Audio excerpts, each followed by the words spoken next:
Doctor Shibu സംസാരിച്ച കാര്യങ്ങളുടെ തുടർച്ചയായി തന്നെയാണ് ഈ ഭാഗം വരുന്നത്. വാചാടോപവിദ്യകളും ന്യായവൈകല്യങ്ങളും ഇതാണ് റെട്രിക്കൽ പ്ലോയ്സ് ആൻഡ് ലോജിക്കൽ ഫാലസീസ്. ഇതാണ് ഞാൻ അടുത്ത ഏതാണ്ട് ഒരു മണിക്കൂറിനകത്ത് പറഞ്ഞു തീർക്കാമെന്ന് വിചാരിക്കുന്നത്. ചിലപ്പോൾ കുറച്ച് കൂടുതൽ സമയം വേണ്ടി വരാൻ സാധ്യതയുണ്ട്. വളരെയധികം സമയം നീണ്ടുപോവുകയാണെങ്കിൽ നമുക്കത് എവിടെ വേണമെങ്കിലും നിർത്താം. ആ രീതിയിലാണ് ഞാനത് പ്ലാൻ ചെയ്തിട്ടുള്ളത്.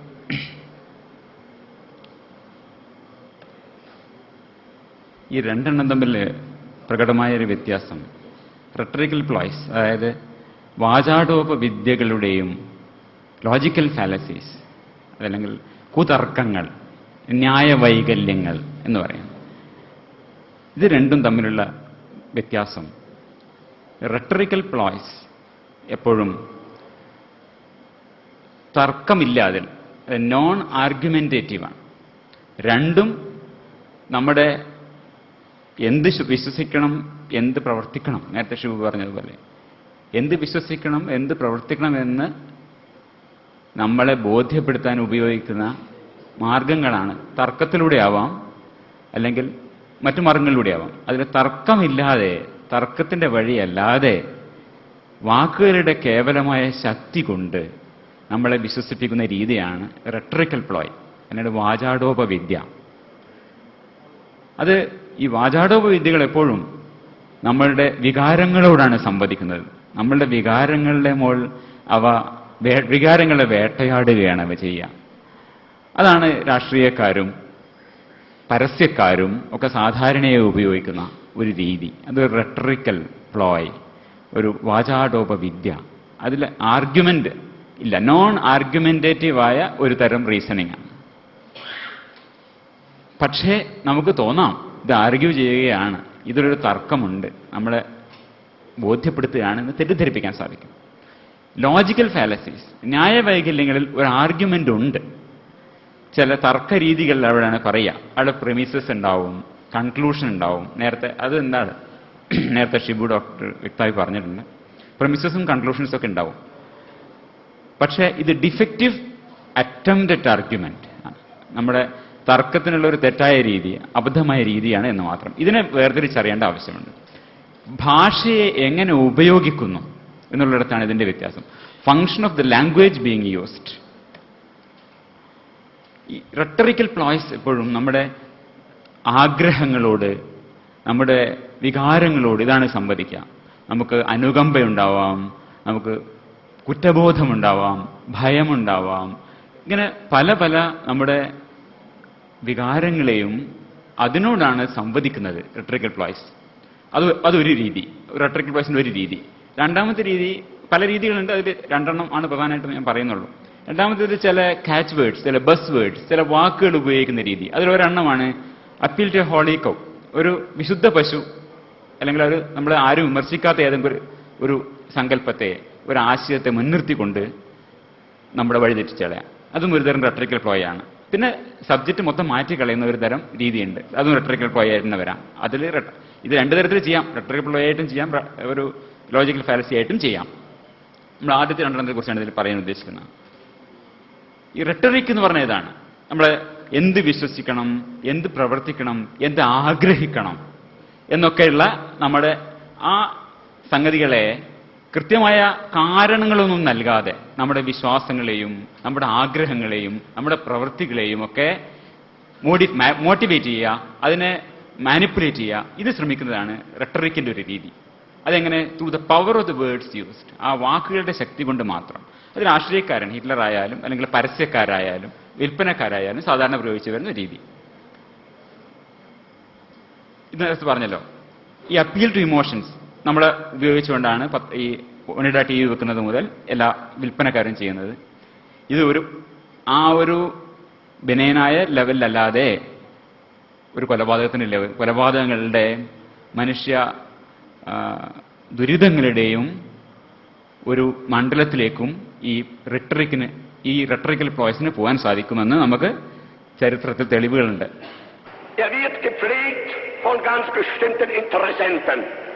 Es ist eine kleine, wurzellose internationale Clique, die die Völker gegeneinander hetzt. die nicht will, dass sie zur Ruhe kommen. Es sind das die Menschen, die überall und nirgends zu Hause sind, die nirgends einen Boden haben, auf den sie gewachsen sind, sondern die heute in Berlin leben, morgen genauso gut in Brüssel sein können, übermorgen in Paris und dann wieder in Prag oder in Wien oder in London und die sich überall zu Hause fühlen.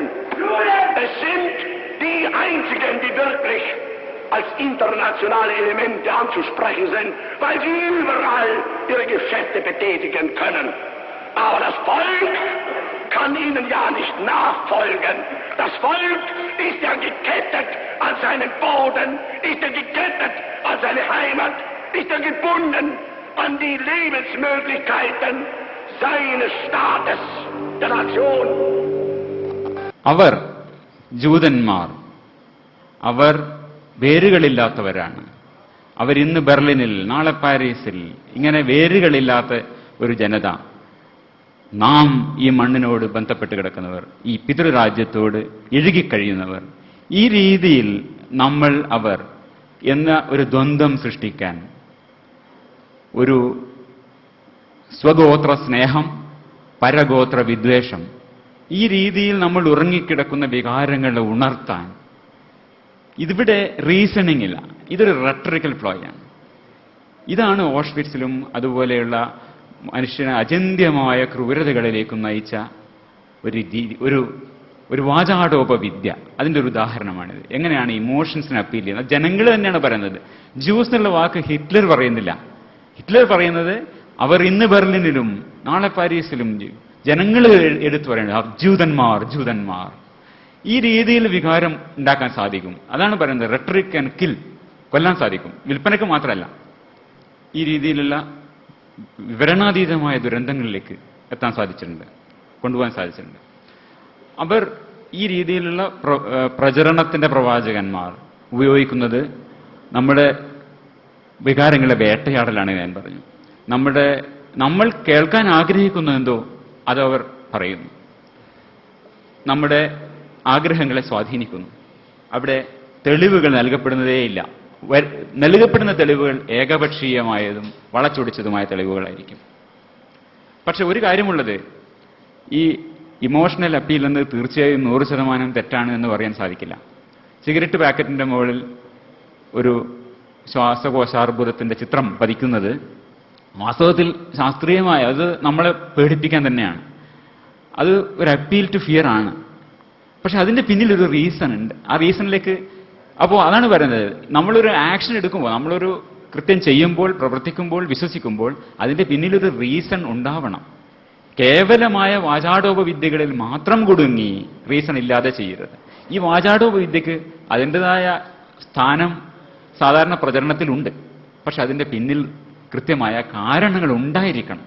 ഇല്ലെങ്കിൽ നമ്മൾ അത് accept ചെയ്യരുത്. കേവലമായ ഈ വാചാടോപവിദ്യ നമ്മളുടെ വിശ്വാസങ്ങളെയോ നമ്മുടെ പ്രവൃത്തികളെയോ സ്വാധീനിക്കുന്നതിന് നമ്മൾ അനുവദിക്കരുത്. ഈ ഒബ്ഫസ്കേഷൻ ഓഫ് റീസൺസ്, അതാണ് ഇമോഷണൽ അപ്പീലിന്റെ കുഴപ്പം. നമ്മുടെ ഈ കാരണങ്ങളെ, കാര്യകാരണ ബന്ധത്തെ അത് മറച്ചു വെക്കുന്നു. അവിടെയാണ് ഈ ഇമോഷണൽ അപ്പീലിന്റെ കുഴപ്പം. ഇത് വേറൊരു അപ്പീൽ ടു പിറ്റി, നമ്മുടെ ദീനാനുകമ്പയാണിത് ഉപയോഗിക്കുന്നത്.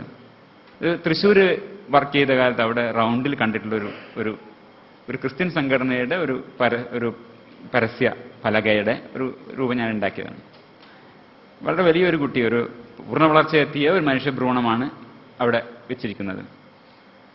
ഇത് വാസ്തവത്തിൽ ഒരുപാട് എവിടെ തെളിവുകളെയോ വസ്തുതകളെയോ ഒക്കെ അവഗണിച്ചുകൊണ്ട് കേവലമായ നമ്മുടെ ദീനാനുകമ്പയെ, നമ്മുടെ കുറ്റബോധത്തെയൊക്കെ ഉണർത്താൻ വേണ്ടിയുള്ള ഒരു വാചാടോപവിദ്യ മാത്രമാണ്. ഇതേ വാചാടോപവിദ്യ, ഈ അപ്പീൽ ടു പിറ്റി എന്നുള്ളത് അനാഥ മന്ദിരങ്ങൾ സാധാരണയായി ഉപയോഗിക്കുന്നതാണ്. ഏതാണ്ട് മധ്യ കേരളത്തിലേക്ക് പോയി കഴിഞ്ഞാൽ റോഡ് സൈഡിലെ നാഷണൽ ഹൈവേയുടെ 2 ഭാഗത്തും വലിയ വലിയ ബിൽ ബോർഡുകൾ കാണാം. അവിടെ അനാഥ കുട്ടികൾ, അവരുടെ കൂടെ സിനിമാ താരങ്ങൾ നിൽക്കുന്നു. അവർ ഒരു അനാഥ മന്ദിരത്തിന്റെ വലിയ വലിയ പരസ്യങ്ങൾ കാണാം. അദ്ദേഹം സിനിമ നിർമ്മിക്കുന്നു എന്നാണ് പറയുന്നത്. ഈ അനാഥ മന്ദിരക്കാരൻ സിനിമ നിർമ്മിക്കുന്നു. അപ്പോ ഇവിടെ ഉപയോഗിക്കപ്പെടുന്നത്. നമ്മളുടെ ദിനാനുകമ്പ, സഹാനുഭൂതി എന്നിവ ചൂഷണം ചെയ്യപ്പെടുകയാണ് ചെയ്യുന്നത്.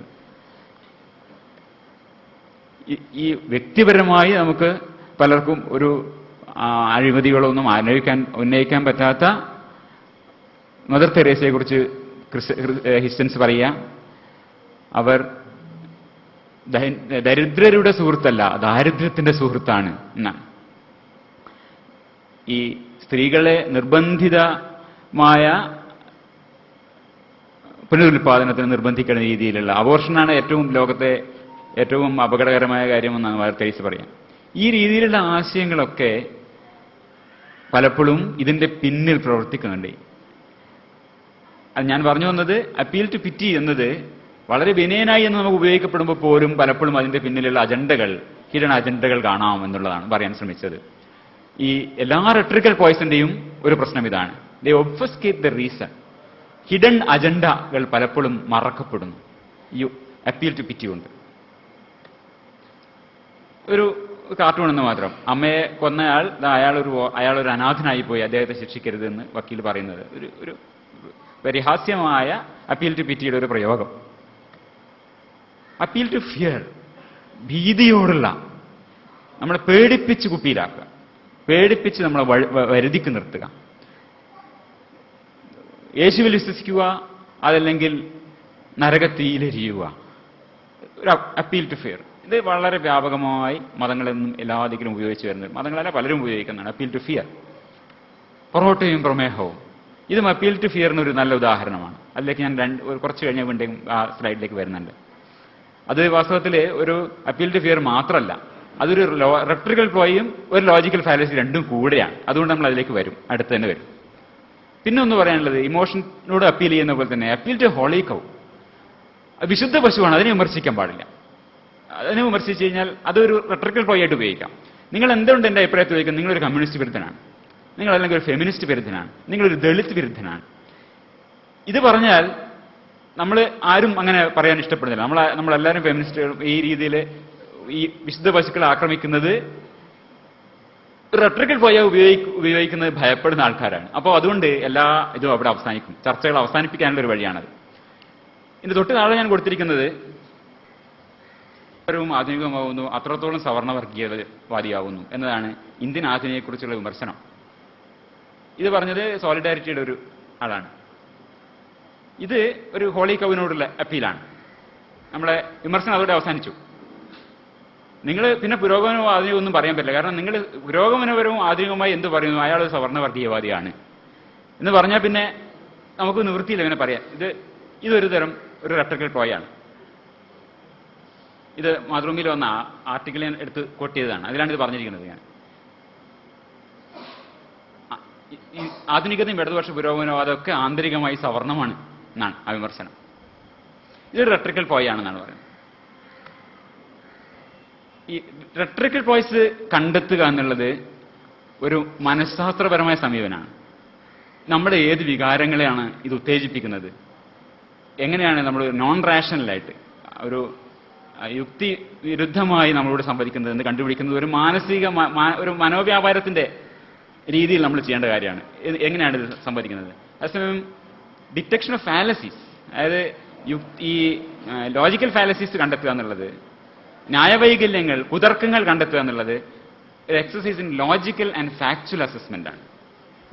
വസ്തുനിഷ്ഠകളെ കാണേണ്ടതുണ്ട്, അതിന്റെ ലോജിക്ക് നേരത്തെ ഷിബു ഡോക്ടർ വിവരിച്ചതുപോലെ അതിന്റെ ലോജിക്ക് നമ്മൾ കണ്ടെത്തേണ്ടതുണ്ട്. അതിന്റെ കാരണങ്ങൾ, അതിന്റെ റീസൺസ്, അസസ്മെന്റ് ഓഫ് റീസൺസ് ആണ് അതിൽ. ഇത് രണ്ടും രണ്ട് രീതികളാണ്. ഇത് രണ്ടും മിക്സ് ചെയ്തും പ്രയോഗിക്കാം. ലോജിക്കൽ ഫാലസി ഒരു ന്യായവൈകല്യവും അതുപോലെ തന്നെ ഒരു റെട്രിക്കൽ പ്ലോയും ഒരു വാചാടോപവിദ്യയും ഒന്നിച്ച് ഉപയോഗിക്കാൻ സാധിക്കും. അതിനൊരു ഉദാഹരണമാണ് കാണിക്കുന്നത്. ആദ്യം പഠിക്കേണ്ടത് മൈദ ഉണ്ടെന്ന് ഗോതമ്പിനെ ക്രാക്ക് ചെയ്ത് ചതച്ച് അതിലെ നാരും മുളയും വിത്തും തവിടും എല്ലാം എടുത്തിട്ട് അതിന്റെ ബാക്കി വരുന്ന വേസ്റ്റിനകത്തുനിന്ന് റവ എടുത്തിട്ട് അതിന്റെ ബാക്കി വരുന്ന വേസ്റ്റിനകത്തുനിന്ന് പകുതി ആട്ടയ്ക്കും പോയി ബാക്കി വരുന്നതായ വേസ്റ്റിനകത്ത് യൂറോപ്പിൽ അമേരിക്കയിൽ അത് വേസ്റ്റായി കിടന്നതായ ചണ്ട് അതിനകത്ത് അലാക്സൻ ALLOX എന്ന് പറയുന്ന അലാക്സൻ എന്ന് പറയുന്ന ഒരു കെമിക്കൽ ഒഴിച്ച് അതിനെ സോഫ്റ്റ് ആക്കിയിട്ട് ഇന്ത്യയിലെ അമേരിക്കൻ പശ കൊണ്ടുവന്നിട്ട് ആ അമേരിക്കൻ പശ തിന്നാൻ തുടങ്ങിയപ്പോ അമേരിക്കൻ മാവായി. ആ അമേരിക്കൻ മാവിന് പിന്നൊന്ന് വെളുപ്പിക്കാൻ ബെൻസോയിൻ പെറോക്സൈഡ് എന്ന് പറഞ്ഞൊരു കെമിക്കലും കൂടെ ചേർത്ത്. ആ ബെൻസോയിൻ പെറോക്സൈഡ് എന്ന് പറഞ്ഞാൽ ഫെയർ ആൻഡ് ലവ്ലിക്കകത്തേക്ക് ആൾക്കാർ മുഖം ബ്ലീച്ച് ചെയ്യാൻ ഉപയോഗിക്കുന്ന കെമിക്കലാണ്. തീർന്നില്ല. അപ്പൊ ഈ അലാക്സിൻ എന്ന് പറയുന്ന സാധനമാണ് പിടിക്കേണ്ടത്. ഷുഗർ രോഗികളുടെ മരുന്നുണ്ടാക്കുന്ന കമ്പനിക്കാരൻ ആദ്യം ഇത് ഏതെങ്കിലും മൃഗങ്ങളുടെ പുറത്ത് ഈ സാധനം കുത്തിവെച്ച് നോക്കണം. കുത്തിവെച്ച് അതിന് വേണ്ടിയിട്ട് മൃഗങ്ങൾക്ക് ഷുഗർ ഉണ്ടാവാറില്ല. അപ്പൊ മൃഗങ്ങൾക്ക് ഷുഗർ ഉണ്ടാവാൻ വേണ്ടി കുത്തിവെക്കുന്ന സാധനമാണ് അലോക്സാൻ. അതുകൊണ്ടാണ് കേരളത്തിൽ ഇത്രയും ഷുഗർ രോഗികൾ ജന്മമെടുക്കുന്നത്. ഇത് ഞെട്ടിപ്പിക്കുന്ന ഒരു വാർത്തയാണ്. ഈ കേരളത്തിൽ ഷുഗർ പേഷ്യൻസ് കൂടാനുള്ള ഒരു പ്രധാനപ്പെട്ട കാരണം ഇത് ഞെട്ടിപ്പിക്കുക എന്ന ഉദ്ദേശത്തോടെ തന്നെ പറഞ്ഞൊരു വാർത്തയാണ്. അപ്പൊ ഇതിൽ രണ്ടും ഉണ്ട്. ഒരു ഞെട്ടിക്കൽ, നമ്മളെ പേടിപ്പിക്കലുണ്ട്.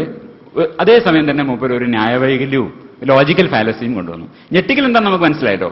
പേടിപ്പിക്കൽ എന്താണെന്നുള്ളത് നമുക്ക് അതിന്റെ ഫാക്ട്സിൽ അത് എല്ലാവരും ഞെട്ടി, ആ കേട്ട ആളിനും ഞെട്ടി. അതാണ് റെട്രിക്കൽ പ്ലോയിയുടെ ഗുണം.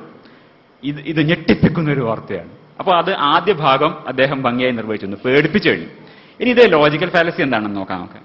ഈ പേടിപ്പിക്കലൊക്കെ വെറുതെയാണ്. ആരും അല്ലോക്സാൻ ഒന്നും ചേർക്കുന്നില്ല. അല്ലോക്സാൻ എന്ന് പറഞ്ഞാൽ ഗോതമ്പൊടി ഏറെ നാൾ സൂക്ഷിച്ചു വെക്കുകയോ മറ്റു തരത്തിൽ ഓക്സീകരണത്തിന് വിധേയമാവുകയോ ചെയ്യുമ്പോൾ അതിലുണ്ടാകുന്ന നോർമലായ പിഗ്മെന്റുകളുടെ ഒരു ഓക്സീകരണ ഫലമായുണ്ടാവുന്ന ഒരു പ്രൊഡക്റ്റാണ് അല്ലോക്സാൻ. അത് വെറുതെ സൂക്ഷിച്ചു വെച്ചാൽ പോലും ഉണ്ടാകാവുന്ന ഒരു നാച്ചുറലായ സാധനമാണ്. അതിന് വൃത്തവും വെളുപ്പ് നിറവും രുചിയും നൽകാനുള്ള കഴിവൊന്നും അല്ലോക്സാൻ ഇല്ല. അത് ആരും അല്ലോക്സാൻ ഒന്നും ഇതിൽ ചേർക്കുന്നുമില്ല.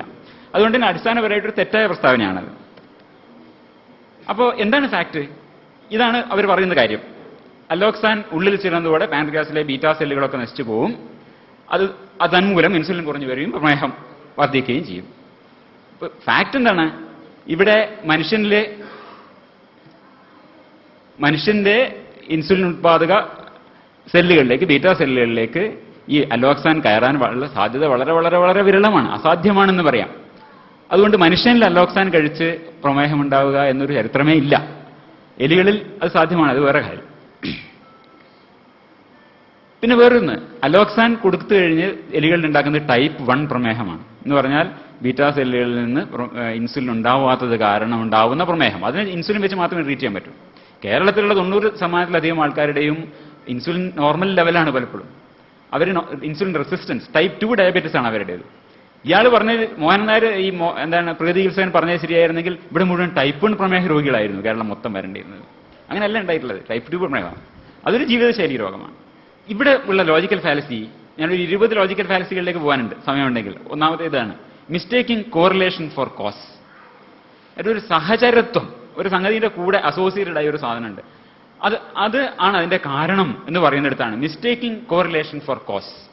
അപ്പൊ മൈദവർജന സമിതിക്കാർ പറയാണ്, ഈ മൈദ കണ്ടു തുടങ്ങിയ അന്നാണ് കേരളീയർക്കിടയിലെ ജീവിതശൈലി രോഗങ്ങൾ പടർന്നു പിടിക്കാൻ കാരണമായത്. ഇത് വളരെ എളുപ്പത്തിൽ ഒരു കോറിലേഷൻ വിത്ത് കോസേഷൻ. വസ്ത്രം ധരിക്കുന്ന മൃഗങ്ങൾ ബുദ്ധിയുള്ളവയത്രേ. ശരി, അപ്പൊ വസ്ത്രധാരണമാണോ ബുദ്ധി കൂടാൻ കാരണം? അതല്ല. വസ്ത്രം ധരിക്കുന്ന മൃഗങ്ങൾക്ക് ബുദ്ധിയുണ്ട്, അതൊരു അസോസിയേഷൻ മാത്രമാണ്. നമ്മൾ വസ്ത്രം ധരിക്കുന്ന ജന്തുക്കളാണ്, നമുക്ക് കൂടുതൽ ബുദ്ധിയുണ്ട് മറ്റു മൃഗങ്ങളെക്കാളും, അത് ശരി. പക്ഷേ വസ്ത്രധാരണമല്ല അതിന്റെ കാരണം. Correlation is not cause. Correlation, mistaking correlation for cause എന്നുള്ള, അതാണ് അതിന്റെ ലോജിക്കൽ ഫാലസി. ഒരു ലോജിക്കൽ ഫാലസി. ഇതിന് കോസൽ ഫാലസീസ്, അതായത് ഒരു കാരണങ്ങളെ സംബന്ധിച്ച ന്യായവൈകല്യങ്ങൾ എന്ന് പറയാം. അത് 3 എണ്ണമാണ്. അതൊന്ന് നമ്മൾ പറഞ്ഞത് fallacy for mistaking correlation for cause. രണ്ടാമത്തെ പോസ്റ്റ് ഹോക്ക് ഫാലസി. അതിനുശേഷമാകയാൽ അത് കാരണം. ഇന്ന സംഗതി സംഭവിച്ചതിന് ശേഷമാണ് കാക്കയും വന്ന് പനമ്പഴം വീണെന്ന് പറഞ്ഞ പോലെ. ഇന്ന സാധനം വന്നതിന് ശേഷം ഇത് സംഭവിച്ചതുകൊണ്ട് അത് കാരണമാണ് ഇത് സംഭവിച്ചത് എന്ന് പറയാം. കറുത്ത പൂച്ച കുറിയെ കടന്നതുകൊണ്ട് ബസ് മിസ്സായിപ്പോയി. ഇത് രണ്ടും തമ്മിൽ ഒരു പോസ്റ്റ് ഹോക്ക് ഫാലസിയാണ്. കറുത്ത പൂച്ച കടന്നു, അതൊരു വാസ്തവം. ബസ് മിസ്സായി വേറൊരു സംഗതി. അതിനുശേഷം ഇത് സംഭവിച്ചതുകൊണ്ട് അയാൾ അതിന് രണ്ടിനെയും ബന്ധപ്പെടുത്തി post hoc ergo propter hoc. ഇത് കാരണം, ഇതിന് ശേഷം സംഭവിച്ചതാകിയാൽ അത് കാരണം എന്ന് വെച്ചാൽ അത് രണ്ടാമത്തെ കോസൽ ഫാലസി. മൂന്നാമത്തെ inversion of cause and effect. അതെങ്ങനെയാണ്? പാല് കുടിച്ചു കഴിഞ്ഞാൽ ദാഹം മാറും, ശരി. പക്ഷെ ദാഹം ഉണ്ടാവുന്നത് പാല് കുടിക്കാത്തതുകൊണ്ടാണെന്ന് പറയാൻ പറ്റില്ല. മൈദ കൊണ്ടാണ് തീരുമാനിക്കുന്നതോടുകൂടി മൈദവർജന സമിതിക്കാർ മൈദ നിരോധിച്ചാൽ കേരളത്തിൽ ഇതൊക്കെ പറയുമെന്ന് വിചാരിക്കുന്നു. ഇതാണ് inversion of cause and effect.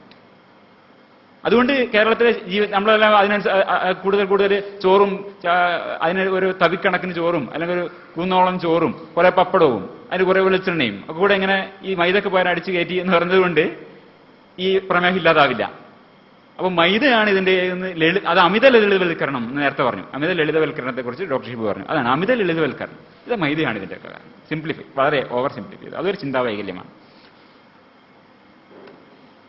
ഈ പോസ്റ്റ് ഹോക്ക് ഫാലസി ഒന്നുകൂടി വിശദമായിട്ട് പറയാം. ആദ്യത്തെ നമ്മൾ പറഞ്ഞു കഴിഞ്ഞു. ഇതൊരു ഹോമിയോക്കാരന്റെ പുസ്തകത്തിന് അടുത്താണ്. ഉണ്ണിക്കുട്ടന് പനിയും ദേഹത്ത് ചൊറിഞ്ഞു തടിപ്പും തുടങ്ങി. എന്റെ അടുത്ത് കൊണ്ടുവന്നു. ആദ്യം തന്നെ ഡോക്ടറെ അടുത്ത് കൊണ്ടുപോയി 2-3 ദിവസം ചികിത്സ നടത്തി. ഡോക്ടർ 2-3 ദിവസം ചികിത്സ നടത്തി. രോഗം കുറഞ്ഞില്ല. അപ്പോൾ കുട്ടി എന്റെ അടുത്ത് കൊണ്ടുവന്നു. 48 മണിക്കൂറിനുള്ളിൽ രോഗം സുഖമായി. ഹോമിയോക്കാരന്റെ അവകാശവാദമാണ്. അതിന്റെ കാരണം എന്താണ്? അദ്ദേഹം കൊടുത്ത മരുന്ന് ഇത് തിണർപ്പ്, ചൊറിഞ്ഞു തടിക്കുക, ഇംഗ്ലീഷിൽ അർട്ടിക്കേറിയ എന്ന് പറയും. എപ്പിസ് എന്ന ഔഷധം കൊടുത്താണ് ഈ രോഗം ഭേദമാക്കിയത്. എപ്പിസ് എന്നത് തേനീച്ചയുടെ വിഷമാണല്ലോ. തേനീച്ച കുത്തിയാൽ ദേഹത്ത് അടിച്ചു വരുമല്ലോ വേദനയും. അതുപോലെ രോഗത്തിന് എപ്പിസ് ഫലപ്രദമാണ്. സമേന ശാന്തി എന്ന തത്വത്തിന് ഉത്തമ ഉദാഹരണമാണിത്. തേനീച്ച ആ മരുന്നിനെ നേർപ്പിച്ച് അതില്ലാതാക്കി കഴിഞ്ഞ ഒരു ദശലക്ഷക്കണക്കിന് വട്ടം നേർപ്പിച്ച് ഇല്ലാതാക്കി കഴിഞ്ഞ തേനീച്ച വിഷം കൊടുത്താൽ തേനീച്ച കുത്തിയതുപോലുള്ള പാടുകളുണ്ടെങ്കിൽ അത് അപ്രത്യക്ഷമാവും എന്ന സിദ്ധാന്തത്തിന് അദ്ദേഹം കാരണം. ഇതാണ് post hoc ergo propter hoc എന്ന ഫാലസിയുടെ ഉദാഹരണമായിട്ട് ഞാൻ പറയാം വിചാരിച്ചത്. കാരണം ഈ അർട്ടിക്കേറിയ എന്ന് പറഞ്ഞതിനെ കുറിച്ചുള്ള ശാസ്ത്രീയമായ ഒരു വിശകലനമാണ് ഈ പറയുന്നത്. സാധാരണ നിലക്ക് തന്നെ 24-48 മണിക്കൂറിന് തന്നെ പോകുന്ന ഒരു സാധനമാണ്. സീരിയസ് ആയ സംഗതി. രോഗികൾക്ക് വേണ്ടി കൊടുക്കുന്ന ഒരു വിശദീകരണത്തിന്റെ ഒരു കോപ്പിയാണിത്. You may not require any treatment. യാതൊരു ചികിത്സയും ഇതിന് ആവശ്യമില്ല. ആ ചൊറിച്ചിലിന് വേണമെങ്കിൽ ഒരു ആന്റിഹിസ്റ്റമിൻസ് കഴിക്കാം. തന്നെ പോകുന്ന ഒരു സാധനമാണിത്. ഇതാണ് അതിന്റെ ശാസ്ത്രീയ വസ്തുത. തന്നെ പോകുന്ന ഒരു വസ്തുവിനെ അദ്ദേഹം ഈ മരുന്ന് കൊടുത്തതിന് കൊണ്ട് അതിനുശേഷം സംഭവിച്ചു. അതുകൊണ്ട് post hoc ergo propter hoc, അത് കാരണം സംഭവിച്ചു എന്ന് ഇയാൾ തെറ്റിദ്ധരിക്കാൻ. ഇതാണ് ഒരു കോസൽ ഫാലസിയിലെ ഒരെണ്ണം. പോസ്റ്റ് ഹോക്ക് ഫാലസി എന്ന് പറഞ്ഞത് ഉദാഹരണം പറഞ്ഞാണ്.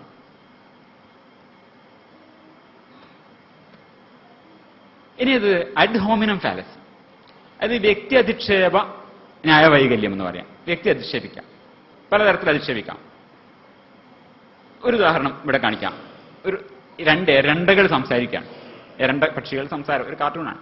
ഒരു എരണ്ട പറയാം, നമ്മൾ ഈ താറാവുകളുമായി നമുക്ക് ജനിതക സാമ്യം കാണുന്നത്, നമുക്ക് ജനിതക സാമ്യമുണ്ട്. അതിന്റെ കാരണം നമ്മളൊരു പൊതു പൂർവികനിൽ നിന്ന് പരിണമിച്ചു വന്നതുകൊണ്ടാണ് എന്ന് ഒരു എരണ്ട. അവിടെ ഒരു മനുഷ്യനെ നമുക്ക് സങ്കല്പിക്കാം. എരണ്ടയായി എന്ന് പറഞ്ഞു എരണ്ട പറയാം.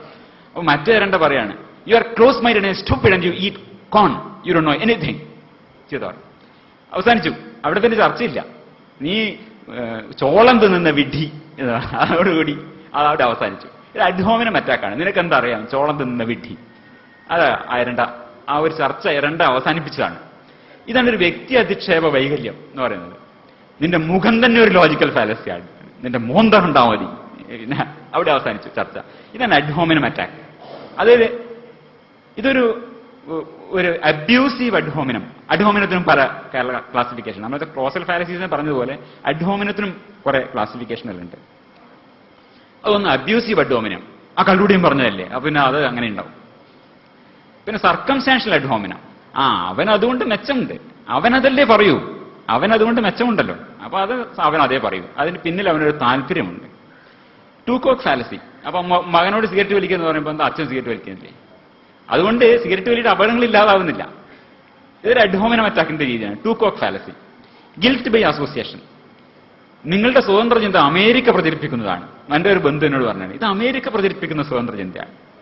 അമേരിക്കക്കാരങ്ങനെ പറയുന്നുണ്ടാവും, അതുകൊണ്ട് നമ്മൾ പറയുന്ന കാര്യം അസത്യമാകുന്നില്ലല്ലോ. അല്ലെങ്കിൽ ഇവന്റെ ബന്ധു ശരിയല്ല, ഇവന്റെ അച്ഛനെ ശരിയല്ല, അതുകൊണ്ട് ഞാൻ ശരിയല്ല എന്ന് പറയാൻ വയ്യ. അതാണ് ഗിൽറ്റ് ബൈ അസോസിയേഷൻ. ഇതൊക്കെ അഡ്ഹോമിനം ഫാലസിയുടെ ഒരു 4 തരമാണ്. അതിൽ ചിലതിന് നമുക്ക് ഉദാഹരണങ്ങളിലേക്ക് പോകാം. മൈദയിലേക്ക് നമുക്ക് വീണ്ടും പോകാം. പൊറോട്ട നിന്നെയും നിന്റെ കുടുംബത്തെയും നശിപ്പിക്കും, മൈദക്കെതിരെ പോരാടുക എന്ന് പറഞ്ഞ ഒരു ലഘുരേഖ വളരെ വ്യാപകമായി പ്രചരിക്കപ്പെട്ടിട്ടുണ്ട്. ഇതിലൊരു അഡ്ഹോമിനം സർക്കംസ്റ്റാൻഷ്യൽ നമുക്ക് കാണാം. അഡ്ഹോമിനം സർക്കംസ്റ്റാൻഷ്യൽ ഇതിലുണ്ട്, ഗിൽറ്റ് ബൈ അസോസിയേഷൻ. രണ്ടിനും ഇതിൽ ഉദാഹരണം. ഇതിന് തുടർന്നുണ്ടായ ചർച്ചയിൽ ഇതിന് രണ്ടിനും നല്ല ഉദാഹരണങ്ങൾ കാണാം. ഇത് നമ്മുടെ സുഹൃത്തും കഴിഞ്ഞ പ്രോഗ്രാമിലൊക്കെ നമ്മൾ വന്നിട്ടുള്ള സൂരജ്, ഇപ്പം സൂരജ് ഇവിടെ ഇല്ല, അപ്പം അദ്ദേഹം വിദേശത്താണ്. കഴിഞ്ഞ പ്രോഗ്രാമിലൊക്കെ വന്നിട്ടുള്ള ആളാണ് സൂരജ് ഇതിനൊരു ഭംഗിയായി, സൂരജും 2 സുഹൃത്തുക്കളും ചേർന്ന് വളരെ ഭംഗിയായി ഒരു മറുപടി ഇതിനെഴുതി. 2 സ്പൂൺ മൈദ പ്ലസ് 1 ചാക്ക് നുണ, പ്രകൃതി ജീവന പൊറോട്ട എന്ന് പറഞ്ഞിട്ട് ഒരു വലിയ വളരെ വിശദമായ ഒരു മറുപടി ബ്ലോഗിൽ പബ്ലിഷ് ചെയ്തിട്ടുണ്ട്.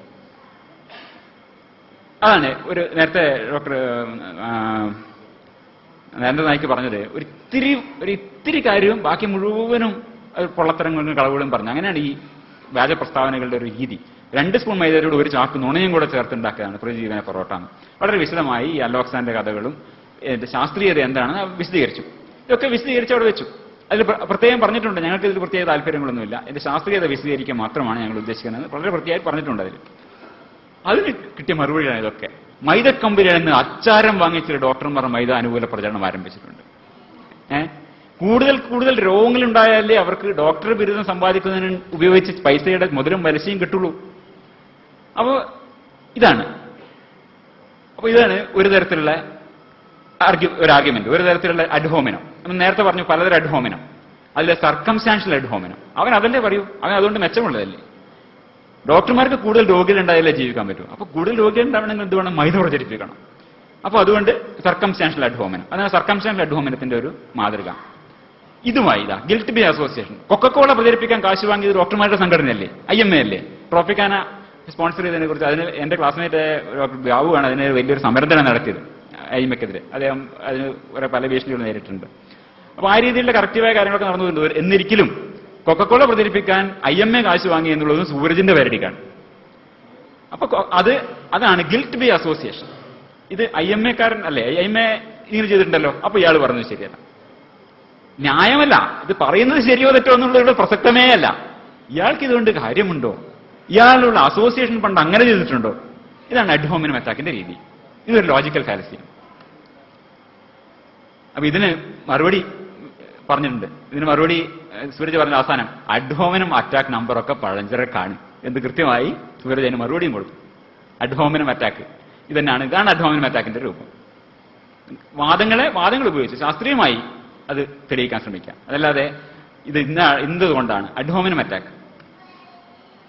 ഇനി അഡ്ഹോക് ഫാലസിയിലേക്ക് പോവാം. അഡ്ഹോക് ഫാലസി എന്ന് പറഞ്ഞാൽ എന്തെങ്കിലും ഒരു സിദ്ധാന്തത്തിന്റെ കപ്പൽ മുങ്ങിപ്പോവാണെങ്കിൽ ഉടനെ അവിടെ മൈദയും പശയും കടലാസും കൊണ്ട് ഒട്ടിക്കാൻ ശ്രമിക്കുന്ന ഒരു അഡ്ഹോക് രീതി. അതിനായിട്ട് പ്രത്യേക സിദ്ധാന്തം കൊണ്ടുവരാം. പ്രാർത്ഥിച്ചാൽ എന്റെ ക്യാൻസർ പ്രാർത്ഥിച്ചപ്പോൾ മാറി. അതെയോ, ശരി. അപ്പൊ എല്ലാവരും അങ്ങനെ പ്രാർത്ഥിച്ചാൽ മാറുമോ? മാറുന്നില്ലല്ലോ അങ്ങനെ. അതങ്ങനെ അവർ ശരിക്കും പ്രാർത്ഥിക്കാത്തതുകൊണ്ടായിരിക്കും. എത്രയോ ആൾക്കാർ പ്രാർത്ഥിക്കുന്നുണ്ട്. എന്നെ അമ്മായി വളരെയധികം പ്രാർത്ഥിച്ചു, അത് പ്രാർത്ഥിച്ചിട്ടും അവർ മരിച്ചു പോവുകയാണ് ചെയ്തു. ദൈവത്തിന്റെ വഴികൾ വിചിത്രമാത്രേ. ഈ ദൈവത്തിന്റെ വഴികൾ വിചിത്രമാത്രേ എന്നുള്ള ഒരു അഡ്ഹോക് ഫാലസിയാണ്. അപ്പൊ അതുവരെ കൊണ്ടുവന്ന ആർഗ്യുമെന്റ് ഒക്കെ പോയി. ഇത് പല ദിക്കിലും ഉപയോഗിക്കുന്നതാണ്. വ്യാജവൈദ്യന്മാരും പലരും ഉപയോഗിക്കുന്ന അഡ്ഹോക് ഫാലസി. സിദ്ധാന്തത്തിന്റെ തുള വീണും കപ്പൽ മുങ്ങുമ്പോൾ പൊട്ടിക്കാൻ കൊണ്ടിരുന്ന ഒരു രീതിയാണ് മൈദ പശയും കടലാസുമാണ് ഈ അഡ്ഹോക് ഫാലസി എന്ന് പറഞ്ഞാൽ. ഇതിൽ ഹോമിയോപ്പതിയിൽ ഒരു ഉദാഹരണം കാണാം. അവഗാഡ്രോ നിയമം വെച്ച് നോക്കുകയാണെങ്കിൽ ഹോമിയോപ്പതി കംപ്ലീറ്റ് പെശകാണ്. ഒരു തരത്തിലും അത് ശരിയാവാൻ സാധ്യതയില്ല. അത് വിശദീകരിക്കാം. അപ്പൊ അതിനെ മറികടക്കാൻ വെള്ളത്തിന്റെ ഓർമ്മ, മെമ്മറി ഓഫ് വാട്ടർ എന്നൊരു തിയറി ഉണ്ട്, ഒരു അഡ്ഹോക് തിയറി. അതൊന്ന് വിശദീകരിക്കാം. അപ്പൊ ഇത് ഹോമിയോക്കാരന്റെ പുസ്തകത്തിന്റെ പറഞ്ഞ എങ്ങനെയാണ് ആവർത്തന പ്രക്രിയയുടെ ഒരു രൂപം. ആദ്യം 10 തുള്ളിയിൽ ലയിപ്പിക്കുന്നു, പിന്നെ അതിന്റെ ഒരു തുള്ളി എടുത്ത് 100 തുള്ളി, 1000 തുള്ളി, 10,000 തുള്ളി, 1,00,000 തുള്ളി, അങ്ങനെ പോകും. ഇത് അവരുടെ പുസ്തകത്തിന്റെ അടുത്തുള്ള ആവർത്തന പ്രക്രിയയുടെ രൂപരേഖ. ഫസ്റ്റ് പൊട്ടൻസി, സെക്കൻഡ് പൊട്ടൻസി എന്ന് പറഞ്ഞ് കൊണ്ടുവരും. ഇങ്ങനെ വരുമ്പോഴേക്കും ഇതിന്റെ ഒരു കുഴപ്പം ഇതാണ്. 1810 ഹനുമാന്റെ ഈ ഓർഗനോ എന്ന് പറഞ്ഞ പുസ്തകം വരുന്നത്. അതിനും 1 കൊല്ലം കഴിഞ്ഞിട്ടാണ് അവഗാഡ്രോ സിദ്ധാന്തം, അവഗാഡ്രോ ഹൈപ്പോസിസ്, അവഗാഡ്രോ നിയമം എന്നൊക്കെ പറഞ്ഞ സംഗതി വന്നത്. അതും വളരെ വർഷങ്ങൾ കഴിഞ്ഞിട്ടാണ് എന്താണ് യഥാർത്ഥത്തിൽ അവഗാഡ്രോ നമ്പർ കണ്ടെത്തുക പോലും ചെയ്തിട്ടുള്ളത്. അപ്പൊ ഇതിനൊക്കെ മുമ്പുള്ള ഒരു പൂർവിക ശാസ്ത്രപൂർവ്വ ധാരണയാണ് ഹനുമാൻ ഉണ്ടായിരുന്നത്. അവഗാഡ്രോ കണ്ടത് എന്താണ്? ഒരു കൃത്യമായ അളവ് ഒരു വസ്തു എടുക്കുകയാണെങ്കിൽ അതൊരു കൃത്യമായ അളവ് തന്മാത്രയുള്ളൂ. ഇൻഡെഫിനിറ്റ് ആയിട്ട് അസംഖ്യ തന്മാത്രകളില്ല.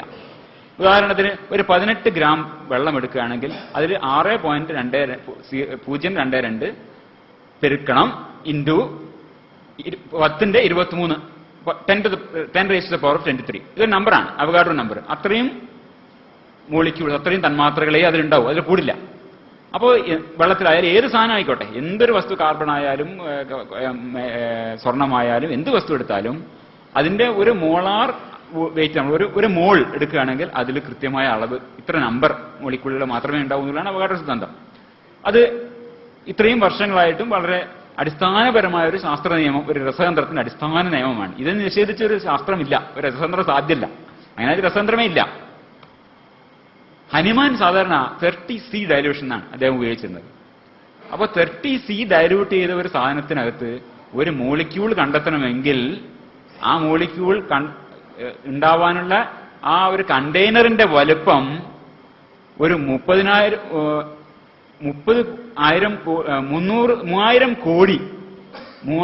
കോടി മടങ്ങ് ഭൂമിയേക്കാൾ വലുപ്പം ഉള്ള ഒരു കണ്ടെയ്നറിൽ കൊള്ളുന്ന വെള്ളം എടുത്താലേ ഉണ്ടാവൂ ഒരു മോളിക്യൂളിനെ കിട്ടാൻ പറ്റൂ. ഒരു തന്മാത്രയെ കിട്ടണമെങ്കിൽ അത്രയും പണം. അതാണ് അവഗാഡ്രോ സിദ്ധാന്തത്തിന്റെ അതിന്റെ ഫലം. അവഗാഡ്രോ സിദ്ധാന്തം നമ്മൾ മനസ്സിലാക്കിയ ശേഷം ഹനുമാനെ മനസ്സിലാക്കുമ്പോൾ ഇത് പൂർണ്ണമായും ഇൻഇഫക്റ്റീവാണ്, അസാധ്യമാണ്. അങ്ങനെ ഒരു തന്മാത്ര പോലും ഈ മരുന്നുകൾ ഉണ്ടാവുക എന്നുള്ളത് അസാധ്യമാണ്. ഏതാണ്ട് 13C എത്തുമ്പോഴേക്ക് തന്നെ അപ്പക്കൂർ എലി ഭക്ഷിച്ചു. അതായത് നമ്മൾ ഒറിജിനൽ വെള്ളമുണ്ടല്ലോ, ഇത് കലക്കിയ വെള്ളം, ആ വെള്ളത്തിന്റെ തന്മാത്ര പോലും ഉണ്ടാവില്ല. ആദ്യമായി കലക്കിയ ആ മെറ്റീരിയൽ പോട്ടെ, അതിന്റെ വെള്ളത്തിന്റെ തന്മാത്ര പോലും 13C എത്തിയാൽ കാണില്ല. അതിനാണ് മെമ്മറി ഓഫ് വാട്ടർ. ഇത് ഒരു കാലത്ത് ഇതിൽ ലയിച്ചിരുന്ന ആ മരുന്ന് എന്ന് പറയുന്ന സാധനം ഉണ്ടല്ലോ, അതിന്റെ ഓർമ്മ ഈ ജലതന്മാത്രകൾ നിലനിർത്തുന്നു എന്നാണ്. അതും പോരാ, എന്നിട്ട് ഈ ജലതന്മാത്രകൾ അടുത്ത തലമുറ ജലതന്മാത്രകൾ ഈ ഓർമ്മ കൈമാറേണ്ടി വരും, എന്നാലേ പറ്റൂ. അതിനടുത്ത തലമുറയിലേക്കും അങ്ങനെ എണ്ണമറ്റ തലമുറകളിലേക്ക് കൈമാറപ്പെടുന്ന ജലതന്മാത്രകളുടെ വിശുദ്ധമായ ഓർമ്മ. എന്തൊരു മനോഹരമായ സിദ്ധാന്തം! അങ്ങനെയാണെങ്കിൽ ഇതാണ് റിച്ചാർഡ് ഡോക്കിൻസ് പറഞ്ഞാണ്, എന്തെല്ലാം സാധനങ്ങളിലൂടെ കടന്നുപോയിരിക്കുന്നു. എത്ര മനുഷ്യരുടെ മൂത്രാശയങ്ങളിലൂടെ കടന്നുപോയ വെള്ളമാണിത് വീണ്ടും വീണ്ടും വരുന്നത്. Homeopathy is full of shit എന്നാണ് അങ്ങനെയാണെങ്കിൽ. കാരണം ഇത്രയും കക്കൂസുകളിലൂടെ കടന്നുപോയ വെള്ളം, ഇതൊക്കെ എന്നല്ലേ വീണ്ടും ആവിയായും നീരാവിയായും മഴയായും ചെയ്യുന്നത്. ഇതിന്റെ ഓർമ്മകൾ എന്തൊരു ഓർമ്മയാണിത്. അപ്പൊ ഇത് അടുത്തൊരു ഫാലസിയിലേക്ക് നമുക്ക് പോവാം. അടുത്തൊരു 3-4 ദിവസം മുമ്പേ നെറ്റിൽ ഇതിലൊരു ഡിസ്കഷൻ വന്നു. ഒരു ഫേസ്ബുക്കിൽ ഒരു സുഹൃത്ത് ഇതിനെതിരെ പറഞ്ഞാണ്. ഒരാൾ പറഞ്ഞാണ്, ഹോമിയോ പറയുന്ന തിയറികൾ ശരിയാണെങ്കിൽ നമ്മുടെ ആധുനിക ശാസ്ത്രം അമ്പയെ തെറ്റാണെന്ന് വരും എന്ന് ഒരാൾ ഒരു വാദം പറഞ്ഞു. ആ സിദ്ധാന്തം അവഗാഡ്രോ സിദ്ധാന്തമാണല്ലോ, നൂറ്റാണ്ടുകളായി അത് സിദ്ധാന്തമേ അല്ല എന്നതല്ലേ വാസ്തവം. അതിനെ അവഗാഡ്രോ ഹൈപ്പോതെസിസ് എന്നാണ് പറയുന്നത് എന്നാണ് അതിനെടുത്ത് നമ്മുടെ വേറെ സുഹൃത്ത്. അയാൾ യുക്തിവാദിയാണ്. ഈ പറഞ്ഞ സുഹൃത്ത് യുക്തിവാദിയാണ്. ഈ ഒരു യുക്തിവാദത്തിന് സപ്പോർട്ട് ചെയ്യുന്ന ഒരു പേര് ഞാൻ പറയുന്നില്ല, ഒരു ഇന്റർനെറ്റ് ഫോറത്തിന്റെ ഉടമസ്ഥനാണ്. അപ്പൊ ആ സിദ്ധാന്തം അവഗാഡ്രോ സിദ്ധാന്തമാണല്ലോ, അതിന് അവഗാഡ്രോ ഹൈപ്പോത്തിസിസ് എന്നാണ് പറയുന്നത്. അപ്പോ പേരെന്ത് തന്നെ വിളിച്ചാലും നീ എന്നും നീയാണ് എന്നുള്ളതാണ്. ഇതാണ് എറ്റിമോളജിക്കൽ ഫാലസി. ഇപ്പോ എറ്റിമോളജിക്കൽ ഫാലസി എന്ന് പറഞ്ഞാൽ ഇപ്പോ ആത്മാവ് എന്ന സങ്കല്പം അർത്ഥശൂന്യമാണ്, ശരി. പക്ഷെ അതുകൊണ്ട് ആത്മാഭിമാനം, ആത്മഹത്യ, ആത്മവിശ്വാസം, ആത്മസംയമനം ഇങ്ങനെയുള്ള വാക്കുകളൊക്കെ അർത്ഥശൂന്യമാവുന്നുണ്ടോ? എന്നില്ല. ഇതൊരു എറ്റിമോളജിക്കൽ ഫാലസിയാണ്. ആത്മാവിൽ വിശ്വസിക്കാത്ത യുക്തിവാദം എന്താ ആത്മവിശ്വാസത്തിനെ കുറിച്ച് പറയുന്നത് പറഞ്ഞാൽ അത് പരിഹാസ്യമായ ഒരു വാദമാണ്. ഒരു വാക്ക് എങ്ങനെ ഉൽപ്പന്നമായി നിഷ്പന്നമായി ഇതൊരു വ്യുൽപ്പത്തി വൈകല്യമാണ്, ഇതൊരു ചിന്താവൈകല്യമാണ്. ഇതാണ് അവിടെ ചെയ്തത്. ഹൈപ്പോത്തിസിസ്, അവഗാഡ്രോ ഹൈപ്പോത്തിസിസ് ആണ്. പക്ഷെ വാസ്തവത്തിൽ നമ്മളിപ്പോ ഇത് നമ്മളെ വിക്കിപീഡിയ എടുത്താലാണ് അവഗാഡ്രോ സിദ്ധാന്തം എന്ന് പറഞ്ഞാൽ Avogadro's law, sometimes referred as Avogadro's hypothesis or Avogadro's principle ഒക്കെ പറയുന്നതിന്. ഇതെന്തൊക്കെ പേര് പറഞ്ഞാലും ഇതിന്റെ ട്രൂത്ത് വാല്യൂ, അതിന്റെ സത്യമൂല്യത്തിന് വ്യത്യാസം വരുന്നില്ല. അവിടെയാണ് എറ്റിമോളജിക്കൽ ഫാലസി. ഒരു വാക്കിന്റെ നിഷ്പത്തി ഉപയോഗിച്ച് അതിന്റെ സത്യമൂല്യം കണ്ടെത്താൻ ശ്രമിക്കുന്നു. അതാണ് എറ്റിമോളജിക്കൽ ഫാലസി. അതും കൂടെ നമുക്ക് അതിലേക്ക് പോകാം. അങ്ങനെ നമ്മൾ ഓരോന്ന്. അടുത്തത് argument from ignorance. Argument from ignorance എന്നാൽ അപ്പീൽ ടു ഇഗ്നറൻസ് എന്ന് പറഞ്ഞാൽ നമ്മുടെ ഒരു അജ്ഞതാവാദം എന്ന് പറയാം. അജ്ഞതാവാദം ഇത് ശരിയല്ല എന്ന് ആരും തെളിയിച്ചിട്ടില്ലല്ലോ എന്നാണ് അതിന്റെ വാദം. എന്ത് പറഞ്ഞാലും പൂത്താങ്കേരി ഉണ്ടെന്നോ എന്ത് പറഞ്ഞാലും എന്തൊരു വാദം പറഞ്ഞാലും, നേരത്തെ ഷിബു ഡോക്ടർ പറഞ്ഞു, അത് ഈ പറയുന്ന ആളുടെ ജോലിയാണ് അത് ശരിയാണെന്ന് തെളിയിക്കേണ്ടത്. ഇത് ശരിയല്ല എന്ന് പറഞ്ഞ ആൾക്കാരുടെ ഇതല്ലല്ലോ. ഞാൻ പറഞ്ഞത് ശരിയാണെന്ന് നിങ്ങൾ തെളിയിക്കണം എന്നാണ് വാദം. ഞാൻ പറഞ്ഞത് ശരിയല്ല നിങ്ങൾ തെളിയിക്കാൻ, അത് നമ്മുടെ പണിയാണോ? അതാണ് ആർഗ്യുമെന്റ് ഫ്രം ഇഗ്നറൻസിന്റെ ഒരു അടിസ്ഥാന രീതി. ഇത് ഉദാഹരണം സാധാരണയായി ഉപയോഗിക്കുക റസ്സൽസ് ടീപോട്ട് എന്നാണ്. റസ്സലിന്റെ ചായക്കോപ്പ. ഭൂമിക്കും ചൊവ്വക്കുമിടയിൽ ഒരു ചായക്കോപ്പ കറങ്ങുന്നുണ്ട് എന്ന് പറയുന്നു. പക്ഷേ അത് ശക്തിയേറിയ ഒരു ദൂരദർശിനി കൊണ്ടുപോലും കണ്ടെത്താനാവില്ല, കുടുങ്ങി. അതെന്ന് പറഞ്ഞാൽ പിന്നെ നമുക്ക് തെളിയിക്കാൻ പറ്റില്ല. ഇനി തെളിയിക്ക്, നിങ്ങൾ തെളിയിക്ക്, എല്ലാം തെളിയിക്ക്.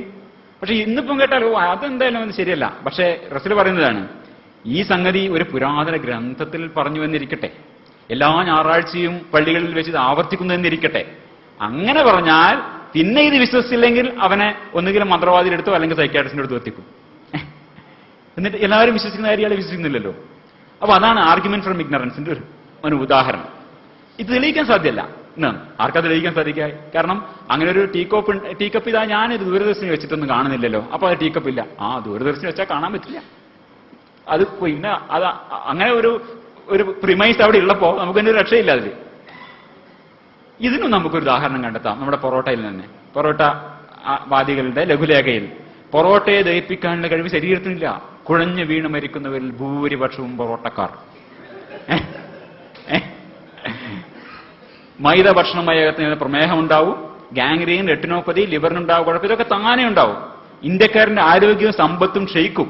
മാത്രമല്ല ജീനിലൂടെ അടുത്ത തലമുറയിലേക്ക് പ്രമേഹത്തെ സംഭാവനയായി കൊടുക്കുകയും ചെയ്യും.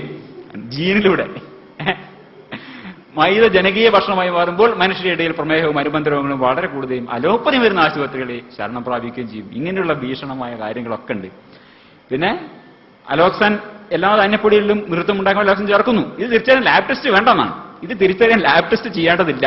അതാണ് തീരുമാനിച്ചിട്ടുണ്ട്. നമ്മുടെ ദൂരദർശിനിയുടെ മാതിരിയാണ്. അത് ചെയ്യേണ്ടതല്ല. അത് വിശ്വസിച്ചാൽ മതി. അത് ഏറ്റവും കൂടുതൽ പൊറോട്ട തിന്നുന്ന നാട്ടുകാരാണ് ക്യാൻസർ സെന്ററുകളിൽ സ്ഥിര താമസക്കാർ. ഇതൊക്കെ ആയിട്ട് പറഞ്ഞു. എന്നിട്ട് പറയണതാ അറിയോ എന്റെ ബാക്കി? നിങ്ങൾ തെളിയിക്ക്, അല്ലാതെ നിങ്ങൾ തെളിയിക്ക്. മൈദ ശീലമാക്കിയവർക്ക് പ്രത്യേക ആരോഗ്യ പ്രശ്നങ്ങളെ ഇന്ന് തെളിയിക്കാമോ? അതാണ് ചോദ്യം.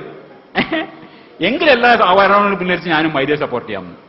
ഇതൊക്കെ പറഞ്ഞു കഴിഞ്ഞിട്ട് തെളിയിക്കേണ്ടത് സൂരജും കൂട്ടരും. അപ്പൊ സൂരജ് അതിന് മറുപടി പറഞ്ഞു, മോളിലെ ചേട്ടൻ വെല്ലുവിളിച്ചിരിക്കുന്നത് 1000 പേരുടെ ആരോഗ്യ സർവേ എടുത്ത് തെളിയിക്കാനാണ്. പറക്കുന്ന പന്നി ലോകത്ത് എവിടെയെങ്കിലും ഉണ്ടാവും എന്ന് പ്രസ്താവന നടത്തുന്ന ഒരുത്തൻ ആ പ്രസ്താവന ശരിയാണെന്ന് തെളിയിക്കാൻ ആദ്യം ചെയ്യേണ്ടത് പറക്കുന്ന ഒരു പന്നിയെ ലോകത്തിന് മുതൽ അവതരിപ്പിക്കുന്നതാണ്. അല്ലാതെ പറക്കുന്ന പന്നി ഇല്ല എന്ന് മക്കളോട് തെളിയിക്കാൻ ആവശ്യപ്പെടുകയല്ല വേണ്ടത്. ബേർഡൻ ഓഫ് പ്രൂഫ് എന്ന് പറയും. അതാണ് പറഞ്ഞത്. അപ്പോ അപ്പീൽ ടു ഇഗ്നറൻസ് ഇതാണ്. ആരും അങ്ങനെ തെളിയിച്ചിട്ടില്ല എന്നതുകൊണ്ട് ഏത് വാദവും സത്യമാണ് എന്ന് പറയുന്നതാണ്. അതാണ് അപ്പീൽ ടു ഇഗ്നറൻസ്. പിന്നൊന്നുള്ള appeal to popularity. Appeal to popularity ഇത് നേരത്തെ ഡോക്ടർ ഷിപ്പ് സൂചിപ്പിക്കണ്ടായി. ആധികാരികമായി പറഞ്ഞതുകൊണ്ടോ അല്ലെങ്കിൽ എല്ലാ ആൾക്കാരും അത് ബഹുജന സമ്മതമാണ് എന്നുള്ളത് കൊണ്ടോ ഒരു കാര്യം സത്യമാവുന്നില്ല. അപ്പീൽ ടു പോപ്പുലർ എല്ലാ ആൾക്കാരും സർവ്വജന സമ്മതമാണ്. പിന്നെന്താ നിങ്ങൾക്ക് മാത്രം സമ്മതിച്ചാൽ? അതൊരു കൃത്യമായ ന്യായവാദമല്ല. ഇത് ഞാൻ താമസിക്കുന്നവിടെ പൊത്തത്തിനോട് കിട്ടിയ നോട്ടീസാണ്. വീടുകളിൽ ധനം വർദ്ധിക്കാൻ ഒരാൾ അദ്ദേഹത്തിന്റെ അഡ്രസ്സും ഫോൺ നമ്പറും കൊടുത്തിട്ടുണ്ട്. വീടിന്റെ കണക്കുകൾ ശരിയാക്കും. കണക്കുകൾ ശരിയാക്കിയാലും വീടിന്റെ ചവിട്ടുപടികൾ കൃത്യമായി വന്നാൽ പ്രതീക്ഷിക്കാത്ത പല സൗഭാഗ്യങ്ങളും ഉണ്ടാവും. മുറ്റം കൃത്യമായ അളവിൽ വന്നാൽ പെൺകുട്ടികളുടെ വിവാഹബന്ധം വേർപ്പെടുത്തുക. കുബേരരാശി സ്ഥാനം അങ്ങനത്തെ രീതിയിലാണെങ്കിൽ ഗവൺമെന്റ് ജോലി കിട്ടും. ആ വീട്ടിൽ പ്രധാന ദിശ ഐശ്വര്യസ്ഥാനം കൃത്യമായിട്ടില്ലെങ്കിൽ നെഞ്ചുവേദന, മാരക രോഗങ്ങൾ, ധനനഷ്ടങ്ങളൊന്നും ഉണ്ടാവും. ഇതൊക്കെ ശരിയാക്കണമെങ്കിൽ നിങ്ങളുടെ കണക്കുകൾ കൃത്രിമമാക്കി കൊടുക്കുന്നത് സുരേഷ്വരൻ എന്നൊരു വ്യക്തിയാണ്. നിങ്ങളുടെ വീടിനും സുരേഷ്വരന്റെ കണക്കുകൾ ഗുണകരമാവട്ടെ. ഇത് ഇദ്ദേഹത്തിനെ വിളിച്ച് കണക്ക് ശരിയാക്കി ഒക്കെ ശരിയായി. അതിന് കൊടുക്കുന്ന നമ്പർ, അതിന് കൊടുക്കുന്ന ആർഗ്യുമെന്റിന്റെ സപ്പോർട്ടുകൾ എന്താണെന്നറിയോ? ഒരു 3 സ്ഥലം, ഒന്ന് ചേലക്കര, തൃശ്ശൂർ, പിന്നെ ഒന്ന് ഷൊർണൂർ, പിന്നെ കോഴിക്കോട്. ആ ഭാഗത്തുള്ള ആൾക്കാരൊക്കെ ഇതിനെ സപ്പോർട്ട് ചെയ്തിട്ടുണ്ട്. അവരൊക്കെ അവരുടെ ഓരോ അനുഭവ വിവരണങ്ങൾ കൂടെ അങ്ങോട്ട് കൊടുത്തിട്ടുണ്ട്. ഒരു 3-4 ആൾക്കാർ. അപ്പോൾ എന്താണ് ഉണ്ടാകുന്നത്? വളരെ പോപ്പുലറാണിത്. ഇത്രയും സ്ഥലങ്ങളിൽ നിന്നൊക്കെ ആൾക്കാർ ഇത് അംഗീകരിച്ചുകൊണ്ട് എന്റെ വീട് നിർമ്മിച്ചപ്പോൾ കണക്ക് വന്നതോടെ എല്ലാ കാര്യങ്ങളും ശരിയായി. എല്ലാവരും അതനുസരിച്ച് സപ്പോർട്ട് ചെയ്യുന്നു. ഇതാണ് ഒരു ആർഗ്യുമെന്റ് പോപ്പുലാരിറ്റി. ഇതൊരു വാദവൈകല്യമാണ്. 60,000 ആൾക്കാർ 1960 മുതൽ പാർശ്വരോഗങ്ങളില്ലാതെ ലൈംഗിക ശക്തി തിരിച്ചു കിട്ടി. 60,000 ആൾക്കാർ. ഈ 60,000 ആൾക്കാരും 60,000 ആൾക്കാർ ചെയ്തിട്ടുണ്ടല്ലേ? ഒരു അപ്പീൽ ടു പോപ്പുലാരിറ്റിയാണ്. പിന്നെന്നുള്ളത് അപ്പീൽ ടു അതോറിറ്റി. ഒരു അധികാരികം ഉപയോഗിക്കുന്ന ഒരു തരം വാദവൈകല്യം.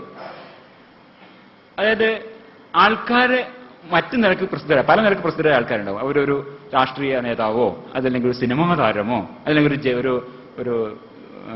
ഒരു ജസ്റ്റിസോ അങ്ങനെ വളരെ പ്രമുഖരായ വ്യക്തികൾ, സ്പോർട്സ് താരങ്ങൾ, ഇങ്ങനെയുള്ള ആൾക്കാര് അവരെ മുൻനിർത്തിക്കൊണ്ട് ചില കാര്യങ്ങൾക്ക് ഇവര് സിനിമാ താരങ്ങളുടെ സൗന്ദര്യ സൂപ്പ് എന്ന് പറഞ്ഞ പോലെ അവരൊക്കെ ഓരോ സാധനങ്ങൾ ഇങ്ങനെ ഈ അതോറിറ്റി ഉപയോഗിച്ചുകൊണ്ട് നമ്മുടെ വാങ്ങാനുള്ള താല്പര്യത്തെയും നമ്മളുടെ ആഗ്രഹങ്ങളെയും നമ്മുടെ വിശ്വാസങ്ങളെയും നമ്മുടെ പ്രവൃത്തികളെയും സ്വാധീനിക്കാനുള്ള ഒരു രീതി. അതാണ് അപ്പീൽ ടു അതോറിറ്റി.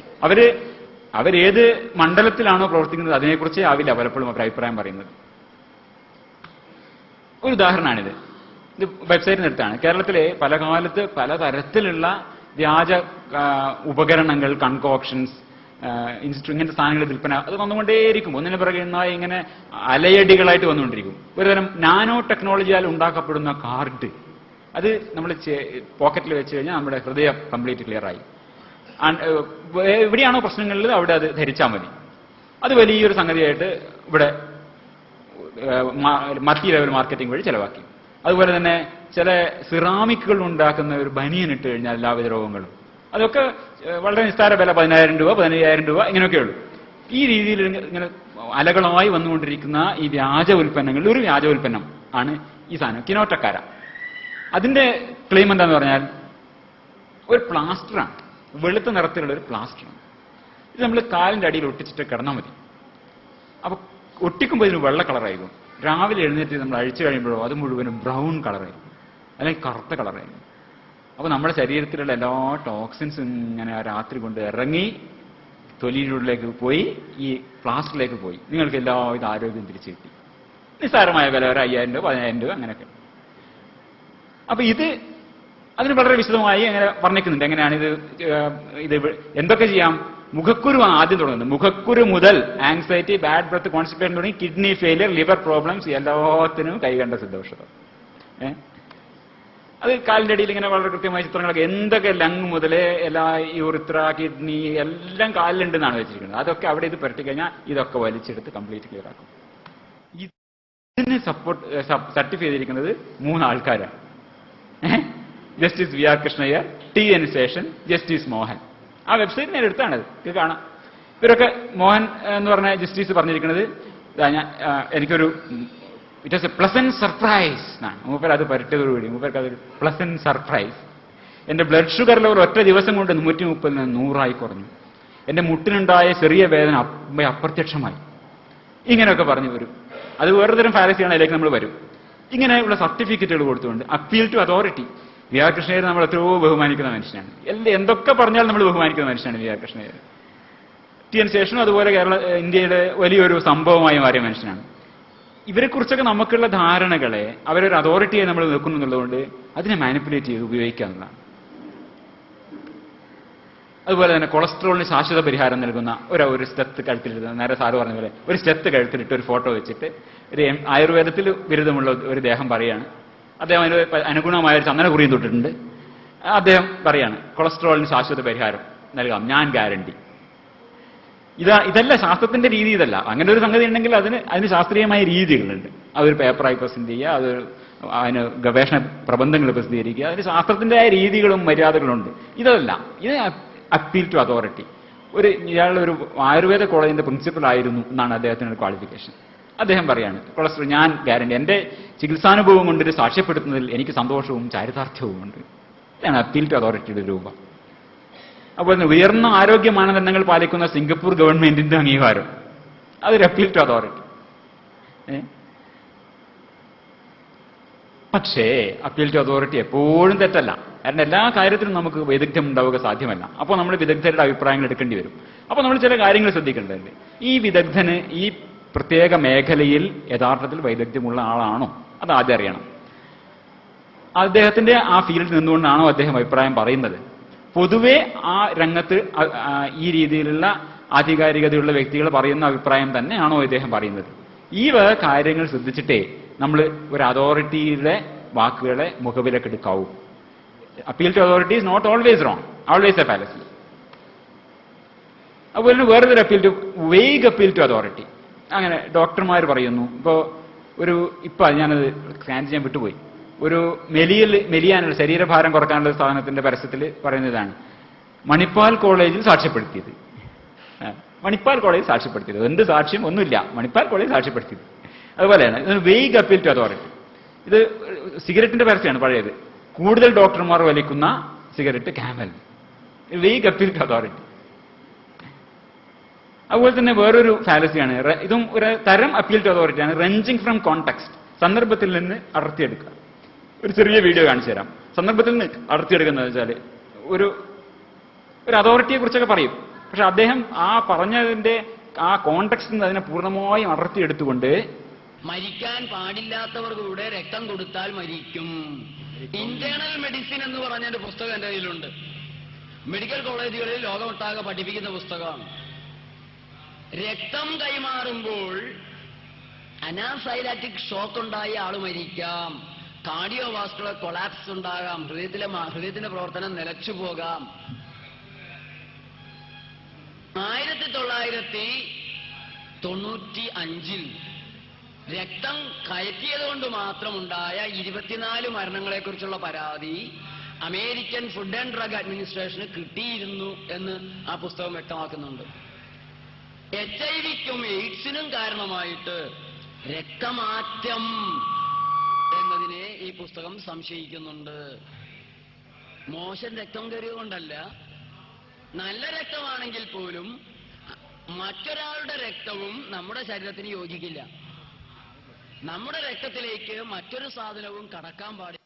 അപ്പൊ ഇന്റേണൽ മെഡിസിന്റെ ടെക്സ്റ്റ് ബുക്കിൽ നിന്ന് അദ്ദേഹം കണ്ടെത്തിയതാണ് 24 മരണങ്ങൾ രക്തമാറ്റവുമായി ബന്ധപ്പെട്ട് സംശയിക്കപ്പെടുന്നു. FDA-ക്ക് അങ്ങനെ ഒരു പരാതി കിട്ടിയിട്ടുണ്ടെന്ന് അദ്ദേഹം അതാണ് അതിൽ കണ്ടുപിടിച്ചത്. അതേസമയം 2 സെക്കൻഡിൽ ഒരാൾക്ക് രക്തമാറ്റം അവിടെ ആവശ്യം വരുന്നുണ്ട്. 38,000 രക്തദാനങ്ങൾ ഒരു ദിവസം ആവശ്യം വരുന്നുണ്ട്. 30 ദശലക്ഷം ട്രാൻസ്ഫ്യൂഷനുകൾ ഒരു വർഷം നടക്കുന്നുണ്ട്. ഇതിന്റെ ഇടയിലാണ് ഈ 24 മരണങ്ങൾ ഇതുമായി സംശയിക്കപ്പെട്ട് വന്നു എന്ന് പറയുന്നത്. ഇതാണ് റെഞ്ചിങ് ഫ്രം കോണ്ടെക്സ്റ്റ്. അതോറിറ്റിയാണ് മൂപ്പർ ആശ്രയിക്കുന്നത്. പക്ഷെ അതിന്റെ ആ പ്രകൃതവുമായി, പരിസരവുമായി, സന്ദർഭവുമായി യാതൊരു പൊരുത്തവുമില്ലാത്ത ഒരു ചെറിയ വസ്തുതയെ അടർത്തിയെടുത്ത് പെരുപ്പിച്ച് കാണിക്കാം. Wrenching from context. ഇതൊരു false appeal to അതോറിറ്റിയാണ്.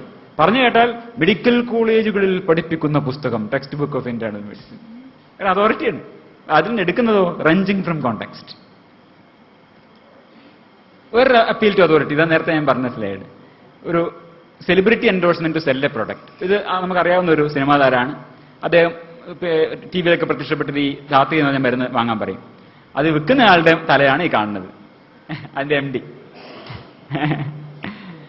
Appeal to authority അത് റെട്ടറിക്കൽ പ്ലോയ് ആയിട്ട് ഉപയോഗിക്കാം എന്നാണ്. Appeal to authority can be used as a rhetorical ploy. ഇതിൽ റീസൺ ഒന്നും പറയുന്നില്ല.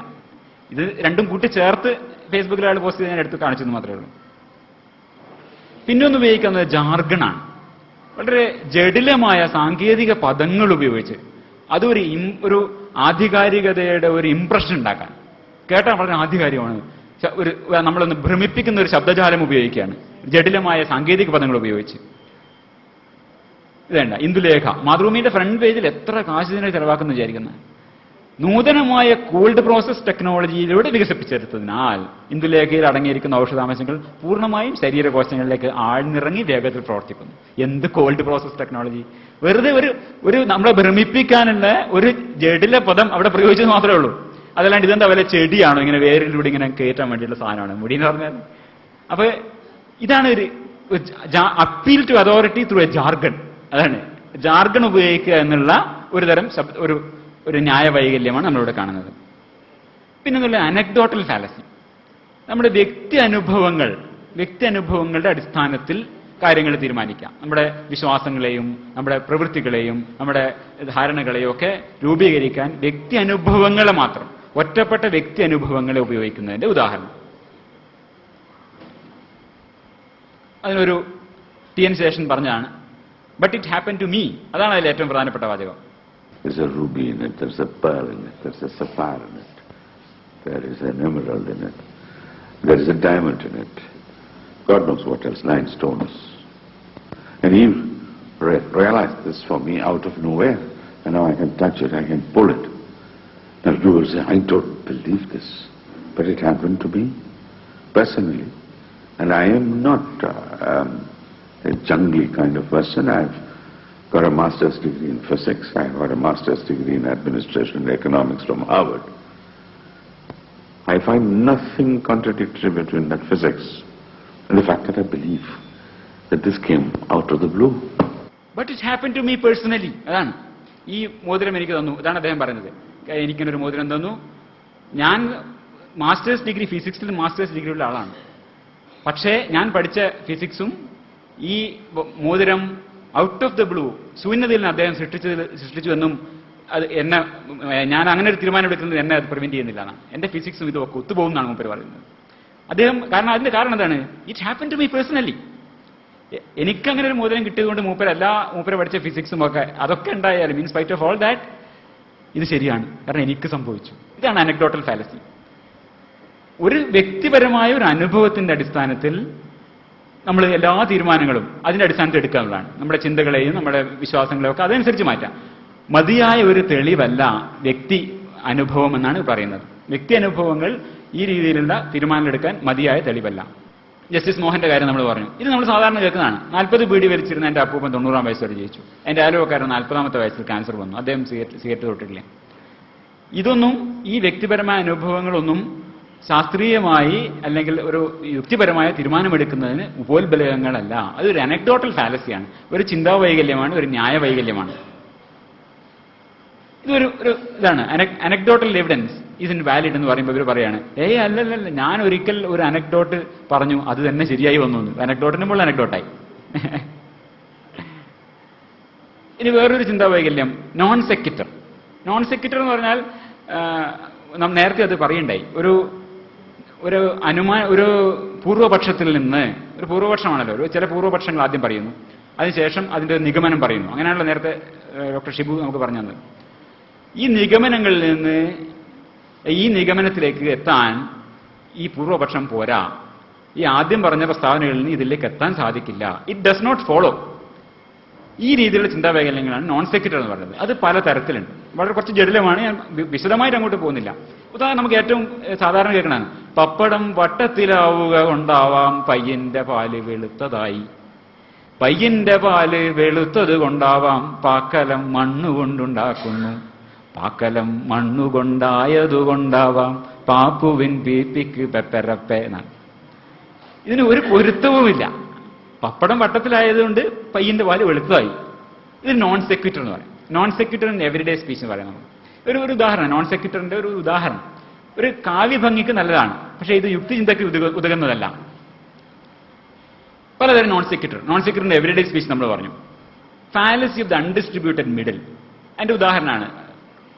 അതിന് കുറെ എണ്ണമുണ്ട്. അഫേമിംഗ് the consequent, denying the antecedent, അഫേമിംഗ് ഡിസ്ജങ്ക്ട്, denying കൺജങ്ക്ട്.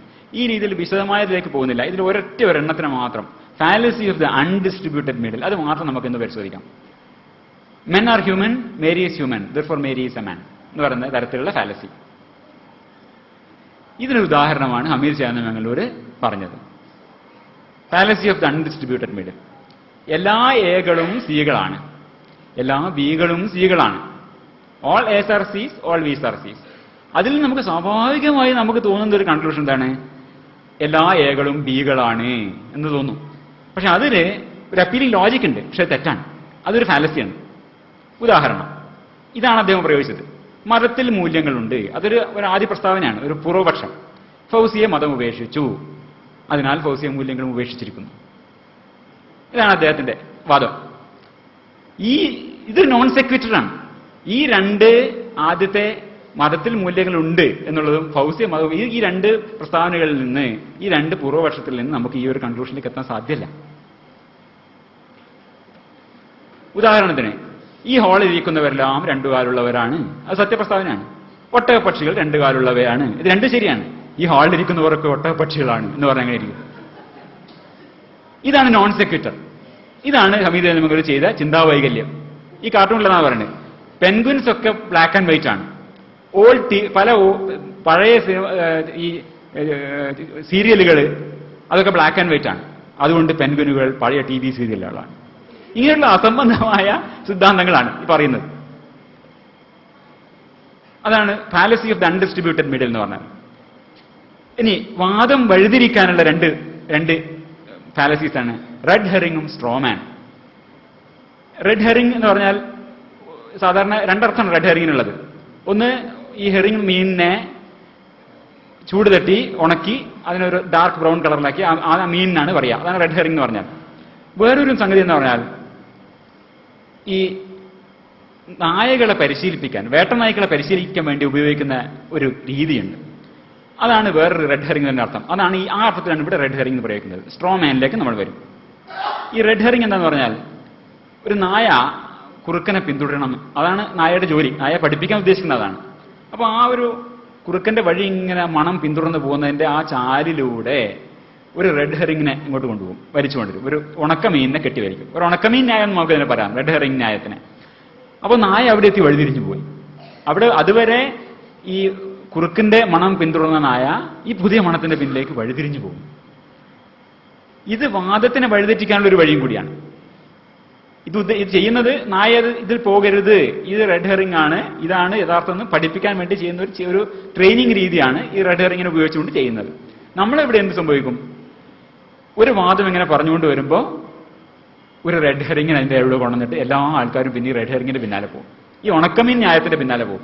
ഇത് നമ്മൾ നെറ്റിൽ കാണുന്ന ഒരു സ്ഥിരം പ്രശ്നമാണ്, ഉണക്കമീൻ ന്യായം. പറഞ്ഞു വന്ന സംഗതികൾ ചർച്ച ഇങ്ങനെ വന്നുകൊണ്ട് വരുമ്പോൾ ഒരു ഉണക്കമീൻ ഒരാൾ കൊണ്ടുവന്നിടും, എല്ലാവരും കൂടി ഉണക്കമീന്റെ പിന്നാലെ പോകും. ഇത് സ്ഥിരമായി നമ്മൾ നെറ്റിൽ ഉപയോഗിക്കുന്ന എല്ലാവർക്കും റെഡ് ഹെറിംഗ് ഫാലസി. അപ്പൊ ആദ്യം പറയാം, ഇത് ഉണക്കമീനാണ് ചങ്ങാതി, ഞങ്ങൾ ഇതിന്റെ പിന്നാലെ ഇല്ല എന്ന് പറയാനുള്ള ധൈര്യം കാണിക്കാനാണ്, പറയാനാണ് നമ്മൾ ഇത് ഇവിടെ പറയുന്നത്. അപ്പൊ ഇതിന്റെ പിന്നാലെ പോകാന്നുള്ളതാണ്. ഇത് ഉദാഹരണം നമ്മൾ അടുത്ത കാലത്ത് പരിണാമ ചർച്ച നടന്നപ്പോൾ NM ഹുസൈന്റെ പരിണാമ ചർച്ചയിൽ ഈ റെഡ് ഹെറിങ്ങിനെ കൊണ്ടുവന്നു. സുശീലിന്റെ ബ്ലോഗിലൊക്കെ വളരെ ഗംഭീരമായി ഒരു പരിണാമത്തിനെ കുറിച്ചുള്ള ചർച്ചകൾ നടന്നുകൊണ്ടിരിക്കുമ്പോൾ നാസ്തികനായ ദൈവത്തിൽ രവീന്ദ്രൻ പറഞ്ഞ ഒരു സത്യമായൊരു കാര്യമാണ്, കൃത്യമായൊരു പ്രസ്താവനയാണ്. അതിനെടുത്തൊരു റെഡ് ഹെറിംഗ് ആയിട്ട് ഹുസൈൻ ഉപയോഗിക്കുന്നത് വളരെ ബുദ്ധിപൂർവ്വം. ഡ്രാഗൺ ഫ്ലൈ നിരന്തരവും പരിപാടിയുമായുള്ള പരിണാമത്തിന് അവസാനം രൂപപ്പെട്ടതാണ്. അതെന്താ, എല്ലാ ജീവജാലങ്ങളിലുള്ള എല്ലാ സംഗതികളും, കണ്ണും കൈയും ചിറകും തുമ്പിക്കൈയും എന്തൊക്കെ എടുത്താലും ഇതൊക്കെയും പടിപടിയായ പരിണാമത്തിന് അവസാനം രൂപപ്പെട്ടതാണ്. അത് തന്നെയാണ് പരിണാമ സിദ്ധാന്തം. അത് പൂർണ്ണമായും ശരിയായ ഒരു കാര്യമാണ്. ഇതില് ഹുസൈൻ വളരെ ബുദ്ധിപൂർവം ഒരു കാര്യം പ്രയോഗിച്ചു. ഈ തുമ്പികൾക്ക് വളരെ വർഷങ്ങളായി, നൂറ്റാണ്ടുകളായി പരിണാമങ്ങളൊന്നും സംഭവിച്ചിട്ടില്ല. അതങ്ങനെ പരിണാമം സംഭവിക്കാത്ത എത്രയോ ജീവികളുണ്ട്. നമ്മളെ സാധാരണ കോക്രോച്ച് മില്യൺസ് ഓഫ് ഇയേഴ്സ് ആയിട്ട് അതിനൊരു പരിണാമം സംഭവിച്ചിട്ടില്ല. അതുമല്ലാതെ ഡൈനോസറുകളുടെ കാലത്ത് ജീവിച്ചിരുന്ന ചില മീനുകളൊക്കെ ലിവിങ് ഫോസിലുകൾ എന്ന് പറയപ്പെടുന്നവയുണ്ട്. പരിണാമം അങ്ങനെ നിർബന്ധമായി സംഭവിച്ചോളണമെന്നില്ല. ആ ജീവികൾ അങ്ങനെ ജീവിച്ചു പോകുന്നുണ്ട്. ആ ഒരു സംഗതി ഉപയോഗിച്ചുകൊണ്ട് ഹുസൈൻ ഇതിനെ ഒരു റെഡ് ഹെറിംഗ് ആക്കി മാറ്റി. ഇത് പറഞ്ഞത് ശരിയാണോ? ദശലക്ഷക്കണക്കിന് വർഷങ്ങൾക്ക് മുമ്പുള്ള അതേ തുമ്പികളല്ലേ ഇന്നും ഉള്ളത്? അപ്പോൾ ഇത് പരിണാമമല്ലല്ലോ, ഒരു ദൈവം സൃഷ്ടിച്ചതല്ലേ? എല്ലാവരും ശങ്കിച്ചു. ചർച്ച എവിടെ വഴിമുട്ടി. ചർച്ച മുഴുവൻ എല്ലാവരും പിന്നെ എല്ലാവരും എന്തായി? തുമ്പിച്ചിറകിന്റെ പിന്നാലെയായി. യഥാർത്ഥത്തിൽ ഈ തുമ്പികളും മറ്റ് ഈ കൃത്യമായി fossil rabbits in pre Cambrian എന്ന് പറഞ്ഞ ഒരു സംഗതി ഉണ്ടല്ലോ. പ്രീ കാംബ്രിയൻ, അതായത് വളരെ ഏറ്റവും അടിത്തട്ടിലുള്ള പാറകളിൽ ഏറ്റവും ലളിതമായ ജീവികളും അതിന് മേലെ അതിന് കൂടുതൽ കോംപ്ലക്സ് ആയ ജീവികളും എന്നുള്ള രീതിയുണ്ട്. ഈ തുമ്പിയുടെ കൂടെ ഒരു മനുഷ്യന്റെ കാണാനുണ്ടോ എന്ന് ചോദിച്ചാൽ മതി. അതിൽ ആ ഒരു ചർച്ച വരുന്നതിന് മുമ്പ് ഇതിനെ കംപ്ലീറ്റ് വഴിതിരിച്ചു വിട്ടു. തുമ്പികൾക്ക് പരിണാമം സംഭവിച്ചിട്ടുണ്ടോ ഇല്ലയോ? തുമ്പികൾക്ക് പരിണാമം സംഭവിച്ചിട്ടില്ലെങ്കിൽ എന്തുകൊണ്ട്? ഈ രീതിയിൽ ഇതിനെ ചർച്ച മുഴുവൻ വഴിമാറ്റി കൊണ്ടുപോയി. അത് വളരെ ഇഷ്ടപ്പെട്ടു. ഒരാൾ അതിനെപ്പറ്റി വളരെ വിശദമായി നോക്കുക, എല്ലാവർക്കും ഇനിയിപ്പോൾ ഒന്നും പറയാൻ വേണ്ടില്ല, ഡ്രാഗൺ ഫ്ലൈ വരുന്ന വെച്ചിട്ട് ഇങ്ങനെ പറഞ്ഞു അങ്ങനെ പറഞ്ഞു, ആകെ അത് കൺഫ്യൂഷനാക്കി. ഇതാണ് ഈ ഉണക്കമീൻ സ്ട്രാറ്റജിയുടെ, ഈ റെഡ് ഹെറിംഗ് ഫാലസിയുടെ ഉപയോഗത്തിന്റെ ഒരു രൂപം, ഒരു രീതി. കാരണം ചർച്ചയെ വഴിമാറിപ്പോയി. പിന്നെയൊന്ന് സാധിക്കുന്നത് പെറ്റി ഒബ്ജക്ഷൻസ്. വളരെ നിസ്സാരമായ എന്തെങ്കിലും ഒരു സംഗതി എടുത്ത് അത് പർവ്വതീകരിച്ച് ചർച്ചയെ വഴിതിരിച്ചു വിട്ടാളെ. ചർച്ചയുടെ പ്രധാന പ്രമേയവുമായി ഒരു ബന്ധവും ഉണ്ടാവില്ല അതിന്. ഉദാഹരണത്തിന് ഇപ്പോൾ ഇതും ഹുസൈൻ നടത്തിയ ഒരു അഭ്യാസമാണ്. ചൊവ്വക്കും ഭൂമിക്കും മധ്യ കറങ്ങുന്ന ചായക്കപ്പിനെ ശക്തിയേറിയ മൈക്രോസ്കോപ്പിന് പോലും കണ്ടുപിടിക്കാൻ പറ്റില്ല എന്ന് എഴുതിയിട്ടുണ്ട്. ദൂരദർശി എന്നുള്ളതിന് പകരം സൂക്ഷ്മദർശി എന്ന് എഴുതി. എന്താ ഇപ്പൊ കുഴപ്പം? അപ്പൊ അതിനെക്കുറിച്ച് പിന്നെ ചർച്ചയായി, ദിവസങ്ങളോളം ചർച്ച. ഇത് അപ്രസക്താണ്. ഇതെന്ത് പറഞ്ഞാലും വലിയ കാര്യമൊന്നുമില്ല. അതിൽ നമ്മൾ പറയാൻ ഉദ്ദേശിക്കുന്നത് ആർഗ്യുമെന്റ് ഫ്രം ഇഗ്നോറൻസ് ആണ്. അതിനെക്കുറിച്ച് പറഞ്ഞപ്പോൾ മൊത്തം ഇത് മൈക്രോസ്കോപ്പാണോ അതോ ടെലസ്കോപ്പാണോ, അതിനെപ്പറ്റി ചർച്ച. ഇതാണ് പെറ്റി ഒബ്ജക്ഷൻ എന്ന് പറയുന്നത്. Petty objection. പിന്നെ സ്ട്രോമാൻ ഫാലസി. ഇതും വളരെ വ്യാപകമായി ഉപയോഗിക്കപ്പെടുന്ന സംഗതിയാണ്. ഒരു വൈക്കോൽ മനുഷ്യനെ ഉണ്ടാക്കാം. നമ്മളൊരു ഒരു കാര്യം പറഞ്ഞാൽ ആ കാര്യത്തിനെ കംപ്ലീറ്റ് വേറൊന്നാക്കി മാറ്റി അതിന്റെ ഒരു വൈക്കോൽ രൂപമുണ്ടാക്കി അതിനെ ആക്രമിച്ച് അതിനെ നിലംപരിശാക്കുക. അപ്പോൾ കാണുന്നവർ കൈയടിക്കാം, ഇതാ നമ്മളത് തറപറ്റിച്ച്. യഥാർത്ഥത്തിലുള്ള വാദത്തിനെ നിഷേധിക്കാൻ അസാധ്യമായിരിക്കുമ്പോൾ ചെയ്യുന്ന ഒരു സൂത്രമാണ് ഈ സ്ട്രോമാൻ ഫാലസി. ഇങ്ങനെയാണ് ചെയ്യാതെ ആദ്യം assemble straw man using distortion, misrepresentation, simplification tools ഒക്കെ ഉള്ള അത് വെച്ചിട്ട് അതിനൊന്നുകിൽ അതിനെ മാറ്റിമറിക്കുക, അതിനെ അമിത ലളിതവൽക്കരിക്കുക, അല്ലെങ്കിൽ വേറൊന്നാക്കി മാറ്റി പറയുക. ഇതിനുശേഷം അതിന് തട്ടി താഴെയിടുക, ക്ലെയിം വിക്ടറി, എല്ലാവരും കൈയടിക്കുക. അങ്ങനെ ഇതിനൊരു ഉദാഹരണം യുക്തിവാദികൾ എല്ലാവരും വേറൊരു വേദിയിലും പറഞ്ഞിട്ടുള്ളതാണിത്. യുക്തിവാദി പ്രസ്ഥാനം കേരളത്തിൽ വന്നപ്പോൾ അതിൻ്റെ ഒരു പ്രഥമമായ ആദ്യത്തെ ഒരു പ്രസിദ്ധീകരണം എന്ന് പറഞ്ഞാൽ യുക്തിവാദിയാണ്. യുക്തിവാദി പ്രസിദ്ധീകരണത്തിനെ കേന്ദ്രീകരിച്ചുകൊണ്ടാണ് കേരളത്തിൽ യുക്തിവാദി പ്രസ്ഥാനം ഉണ്ടായിട്ടുള്ളത്. അതിൻ്റെ ഒരു മുഖവാക്യമാണ് യുക്തിയേന്തി മനുഷ്യന്റെ ബുദ്ധിശക്തി ഖനിച്ചതിൽ ലഭിച്ചതല്ലാതില്ലൊന്നും ലോകവിജ്ഞാന രാശിയിൽ. ഇത് ഞാൻ മുമ്പ് പറഞ്ഞിട്ടുള്ളതുപോലെ എൻലൈറ്റൻമെന്റിന്റെ ജ്ഞാനോദയത്തിന്റെ മുദ്രാവാക്യമാണ്. മനുഷ്യജ്ഞാനം എങ്ങനെ ഉണ്ടാവുന്നു? പൂർവാചാര്യന്മാർക്ക് സിദ്ധിച്ച ചില സനാതനങ്ങളായ സത്യങ്ങളാണ് മനുഷ്യവിജ്ഞാനത്തിന്റെ കലവറ എന്ന് വിശ്വസിക്കുന്ന കുറേ ആൾക്കാരുണ്ട്. ഒരുപാട് പുണ്യഗ്രന്ഥങ്ങളുടെ പേരിലും മറ്റു ഗ്രന്ഥങ്ങളുടെ പേരിലും നവീനമായ ഗ്രന്ഥങ്ങളുടെ പേരിലും ഒക്കെ ഇത് ഗ്രന്ഥങ്ങളിലെല്ലാം ഉണ്ട്, എല്ലാ വിജ്ഞാനവും ഇവിടെ അടങ്ങിയിരിക്കുന്നു എന്ന് പറയുന്നുണ്ട്. ഇത് ശരിയല്ല എന്നാണ് ഇതിന്റെ ഈ പറയുന്ന മുദ്രാവാക്യത്തിന്റെ അർത്ഥം. മനുഷ്യന്റെ ബുദ്ധിശക്തി ഉണ്ടല്ലോ, ബുദ്ധിശക്തി, അത് യുക്തി എന്ന ആയുധം ഉപയോഗിച്ച് പ്രകൃതി പ്രതിഭാസങ്ങളെ ഖനിച്ചതിൽ നിന്നാണ് അറിവുണ്ടാക്കിയത്. പ്രകൃതിയിലേക്ക് ഇറങ്ങിച്ചെന്ന് ഈ പ്രതിഭാസങ്ങളെ യുക്തി ഉപയോഗിച്ച് അനലൈസ് ചെയ്ത് മനസ്സിലാക്കിയാണ്. അതാണ് ഇതിന്റെ താല്പര്യം, അതാണ് ഈ ആശയം.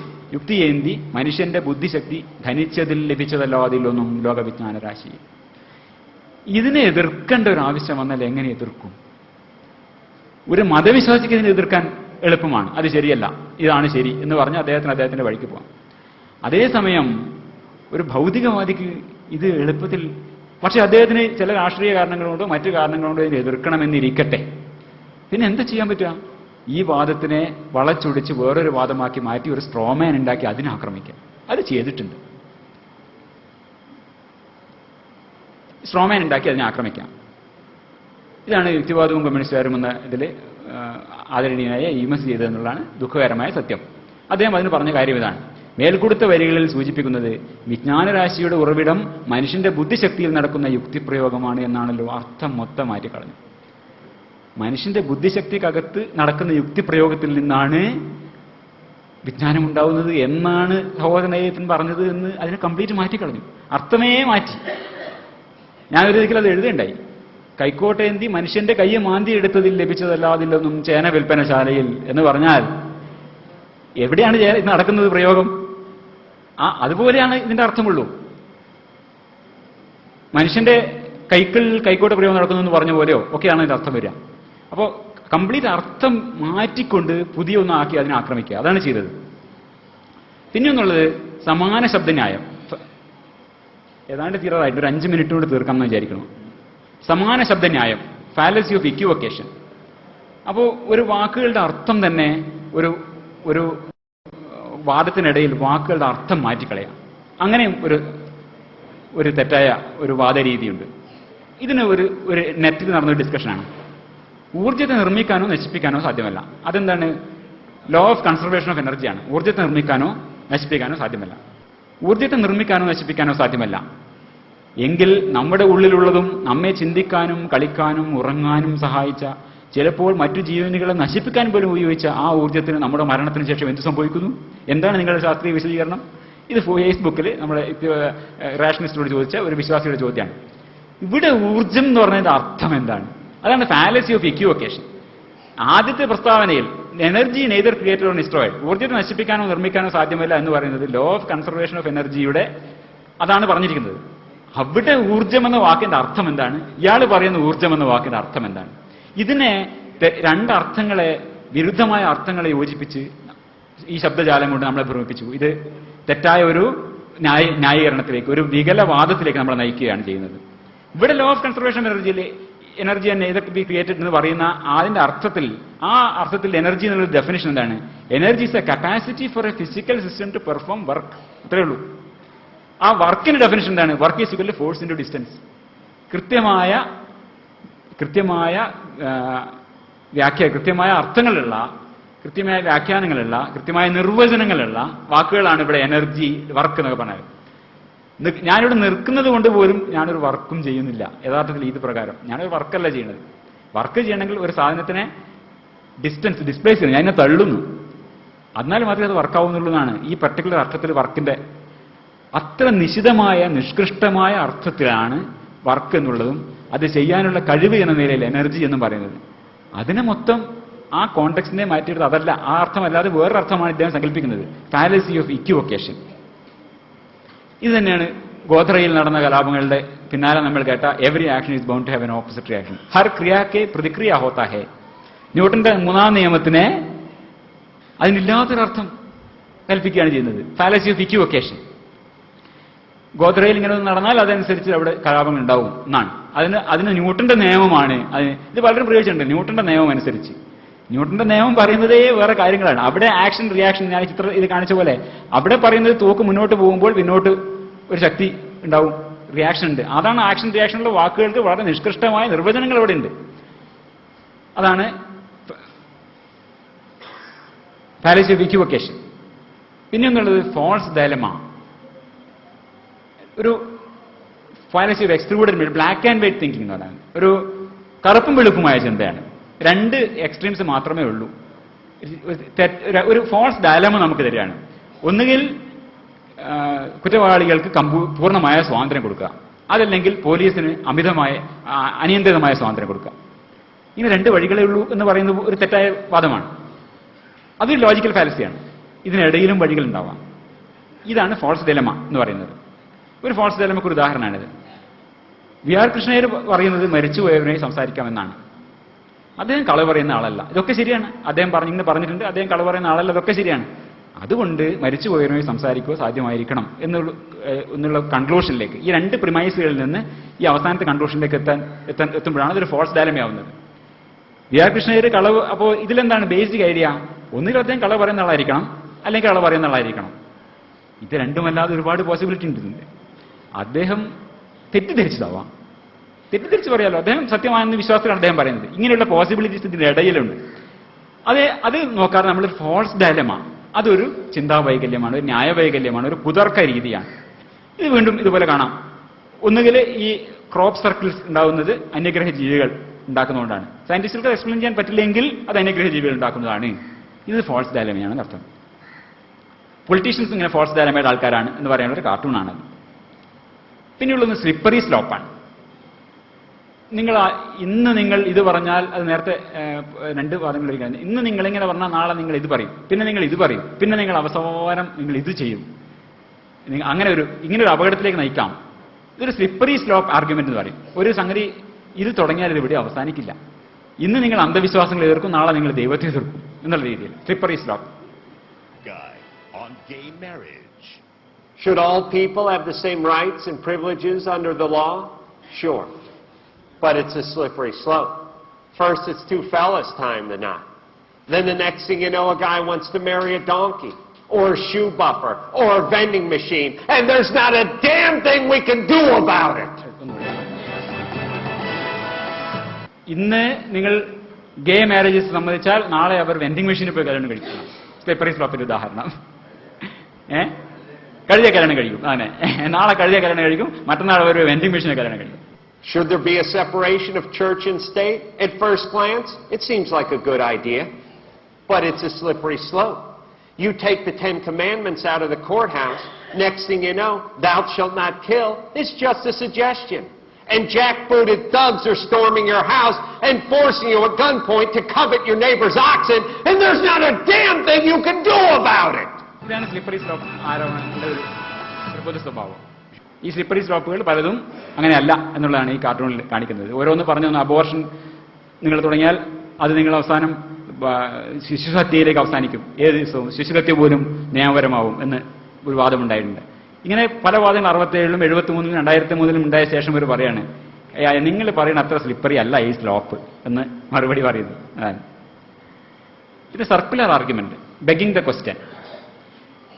ഈ സർക്കുലർ ആർഗ്യുമെന്റ് എന്ന് പറഞ്ഞാൽ ഒരു കൺക്ലൂഷൻ പറയുമ്പോൾ, ഒരു നിഗമനം പറയുമ്പോൾ, ആ നിഗമനത്തിന്റെ സാധുതക്ക് ആദ്യമേ ഒരു പ്രിമൈസിന്റെ പ്രിമൈസ് ശരിയാവണം. Assume by one or more premises. ആ പ്രിമിസസിന് അത് ആ കൺക്ലൂഷൻ അസ്യൂം ചെയ്യണം, എന്നാൽ മാത്രമേ അത് ശരിയാവൂ എന്നുള്ളതാണ്. ഈ കൺക്ലൂഷൻ ആദ്യമേ ഒരു പ്രിമൈസ് ആയിട്ട് പറഞ്ഞുകൊണ്ടുള്ള രീതി, അതാണ് സർക്കുലർ ആർഗ്യുമെന്റ്. അതിന്റെ ഉദാഹരണം അടുത്ത ഒരു പോസ്റ്റ്, ഇത് ഒരു തമാശയായിട്ട പോസ്റ്റാണ്. ഈ പോസ്റ്റ് പരമസത്യമാണ്, ഡിങ്കൻ തന്നെ അത് ഉറപ്പു തരുന്നു. ഡിങ്കൻ എന്ന് പറഞ്ഞാൽ ഒരു ദൈവമായിട്ടാണ് വെച്ചിരിക്കുന്നത്. പിന്നെ ഡിങ്കൻ സത്യമാണ്, അത് ഈ സത്യമായ പോസ്റ്റിൽ പറയുന്നതിൽ സംശയിക്കേണ്ടതില്ല. ഈ പോസ്റ്റ് സത്യമാണെന്ന് ഈ പോസ്റ്റിന്റെ ആദ്യം തന്നെ പറഞ്ഞാൽ ഈ പോസ്റ്റ് സത്യം സംശയിക്കേണ്ടതില്ല, ഭൂമി പരന്നതാണ്. ഈ പോസ്റ്റ് സത്യമാണെന്ന് പോസ്റ്റ് തന്നെ പറഞ്ഞിട്ടുണ്ടല്ലോ, പിന്നെ അതിനെപ്പറ്റി സംശയിക്കേണ്ടതില്ല എന്നാണ്. ഇതെല്ലാ മത ആൾക്കാരും നമ്മൾ ഉപയോഗിക്കുന്നതാണ്. ഇപ്പം മതഗ്രന്ഥങ്ങൾ ഇത് സത്യമാണ് ആവർത്തിച്ച് പറയുന്നു, അത് മാത്രമേ അതിന് തെളിവുള്ളൂ. ഇത് സത്യമാണ് അവർ പറയുന്നതാണ് അതിന്റെ സത്യം. ഇതാണ് circular argument, begging the question എന്ന് പറയുന്നത്. പിന്നെയുള്ള ആർഗ്യുമെന്റാണ് ലാസ്റ്റ്, അവസാനത്തെയാണ്. Argument from incredulity, personal incredulity. എനിക്കിത് മനസ്സിലാവുന്നില്ല, അല്ലെങ്കിൽ ഇത് എക്സ്പ്ലെയിൻ ചെയ്യാൻ സാധ്യമല്ല, ഇത് എനിക്ക് ഭാവനയിൽ കാണാൻ പോലും സാധ്യമല്ലാത്ത വിധം ജഡുലവും സങ്കീർണവുമാണ്.